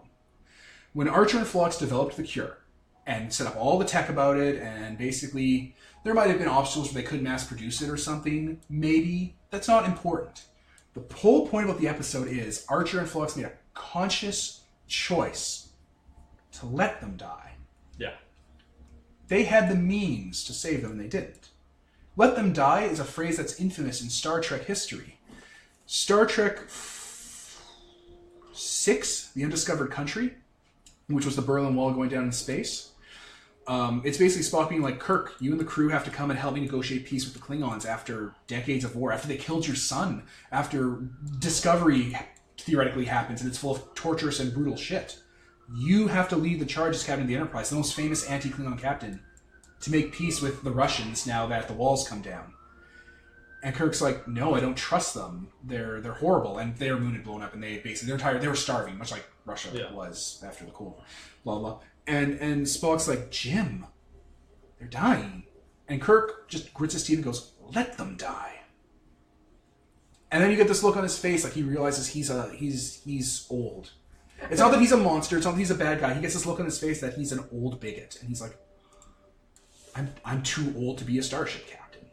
And the whole movie is him proving that peace and unity and change and the new generation can make the world a better place despite people like Kirk and the other conspirators who are planning to overthrow the peace talks. Let them die, which is what Archer and Phlox did. They're like, not our problem. In the future, the Prime Directive will be here to justify our actions, and mobs of people will be like, oh, it was a hard choice.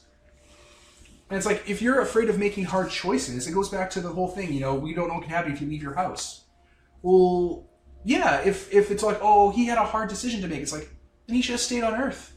Then the Vulcans were right in the first season of Enterprise, and Earth was not ready to have a Warp 5 ship. The Enterprise was not ready to leave their solar system. They were not ready to go to larger parts of the galaxy. If literally every time something like this comes up, it's all like, oh, it's okay that he did something awful because it was hard. It's like, yeah, making the wrong choice isn't okay because it's hard.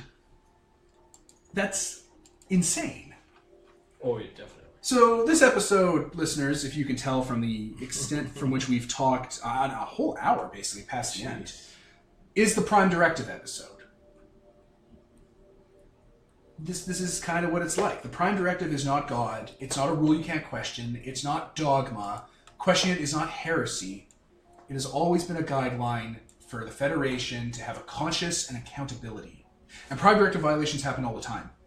There's an episode of TNG called The Drumhead, where Kirk is put on trial because they're doing this paranoid conspiracy Homeland Security thing decades before 9/11 even happened. They do everything about 9/11 decades before it happens with the Society of Fear. And when they're trying to discredit Picard as a bad captain, they're like, and we haven't seen all these, you have 18 Prime Directive violations on file that were submitted to Starfleet. Yeah. And Picard's like, Starfleet was okay with them. Mm-hmm. Because Starfleet's just okay with Prime Directive violations. Yeah, the whole point is As long as you fill out the paperwork. Yeah, the and you whole do it. point is for it to make you stop and think before you do something. And then you just write it up in your daily logs, and they review your shit, and if they have a problem with it, they'll tell you, but most times they don't. They understand. Space is complicated, space is big, and you're a captain for a reason. You're a captain because you've shown... Starfleet is really hard to get into, listeners. To be a Starfleet officer, like to be like someone with an ensign, pip, and above, like just watch TNG. The Academy for Wesley was brutal. He didn't get in the first time. The tests involve life or death situations. It's a grueling thing with a high dropout rate just to get officers. And after you're an officer, you're on a ship with like 1,000 or 800 people. You have to work your way up with outstanding excellence above that excellence. You have to be the best and keep going above being the best to reach captain. And once you're captain, they're like, you have so much exposure to weird shit and thinking on your feet and creative solutions and morality and the Starfleet ideal that we give you the autonomy to decide what the Prime Directive is or isn't. It's your choice. Every captain decides what the Prime Directive is, and just let us know and we'll review it. And if you're going way out of line, we'll let you know. Because the Prime Directive is super important. It's like, they call it General Order 1 or something. And they're like, yeah, captains get autonomy over that. Captains have to make those calls because they're hard decisions. And the whole point of the Prime Directive is that it's a hard decision where the most people come out of it okay. You're trying to help people. Yeah. Not to say, oh yeah, it was really rough that their planet was dying, but I didn't want to be responsible if they turned out to be space Hitlers, so I let them die, and my conscience was clear, and I don't have to live with it. I'm fine. It's the opposite of what the Prime Directive is. It's not a literary device to allow characters to get off scot-free with atrocity. Yeah. Which is why this episode, time and again, is such a stickler in Voyager, because it's one of many times Janeway will wring her hands about the Prime Directive. No fault to Kate Mulgrew. It's just the writers were inconsistent as shit, and they had bought into the Prime Directive as dogma, where it's callous and cruel a lot of times. Yeah. This episode, as you say, in particular, because, I mean, the first thing out of her mind is she tells, what's his name, to shut Nick. up. She tells Nick to shut up and not talk to these people, even though they're all gonna die. Yeah. She's like, I'd rather all of them die And us. than have them, live. Like, that's... Well, what's crazy about that is Tom Paris is doing what Starfleet officers should do. We learned, oh my god, the lesson Tom Paris is putting forward is something we learned in the episode with Nick Locarno where Tom Paris was first introduced. Yeah. It's called the first duty. And the first duty of every Starfleet officer is to the truth. Historical truth, scientific truth, or personal truth. It's the guiding principle on which Starfleet is based. If you can't stand there and have enough courage to tell the truth, you don't deserve to wear a uniform. Tom Paris was being true to himself. He was questioning his morality. He was questioning everything. He was asking questions, hard questions, to try and figure out if saving these people was right or wrong, if letting these people die was the right thing. And he was arguing with his captain about it, which is the first thing Starfleet tells you to do. You're supposed to get in your captain's grill. It's not a military where you're made to be infantry grunts that are supposed to take orders or die. It's not that kind of organization. It's only a military that they have ranks. Starfleet encourages lower-ranked people to get up in their superiors' faces and let them know that what they think they're doing is morally wrong. They're expected, even if they've, let their conscience be known and, gotten into the argument to follow orders. Yeah. But Janeway doesn't even argue with him about whether or not it's okay to let an entire planet's worth of people be wiped out. She just tells them to shut up. Yeah, she doesn't... There isn't an answer. There isn't a callback to that. That doesn't make her look like a bad character. So the writing just has her say, shut up, I'm in charge. which was the answer to a lot of Janeway problems. Instead of letting the character have moral ambiguity or having crisis of conscience, they just had her kick into boss lady mode as an overcompensation method. It was sad. It was a problem that Voyager has a lot of. Like, upcoming, she's going to make a deal about dealing with the Kazon, and then when the Borg are going to come up, and she's going to do the exact opposite thing. And she's going to tear a strip out of her crew for wanting to do the opposite thing in both occasions. And the whole script rewrites itself to make her right. Ugh. It's like, Janeway's a fun character. Janeway's a greatly acted character. Kate Mulgrew blows it out of the water. But the writing makes her schizophrenic, and it's fatigue from Berman and Braga, and it carries on to Enterprise, where you can have the captain played by not Kevin Sorbo, the other dude from Quantum Leap. Yeah, Bakula. Scott Bakula. You could have Scott Bakula with a straight face be like, "Let them die," and the show's like, "You did the right thing." And you're like, and then people 10, 20 years later will be like, "Yeah, he did the right thing." And it's crazy. Yeah. It's just a writing problem. Yeah, that went a little longer, but I think we're good to wrap with on the next episode. And then we'll be wrapped up. Let me just... Next time on Star Trek Intergalactic, The Phage. Neelix, everyone from every aspect of Trek's most favorite character forever, gets his lungs stolen through no fault of his own. Oh, no. And the crew desperately, every single 150 members of the Voyager, scramble to get them back because they love him so much and he deserves to live so much. Ethan Phillips plays the most beloved character in the entire human canon of culture, Neelix. On Star Trek Intergalactic, tune in next week. And... I was Stefan the GM. Nicole. Peter. Ian. And this is sponsored by Nobody. Signing off.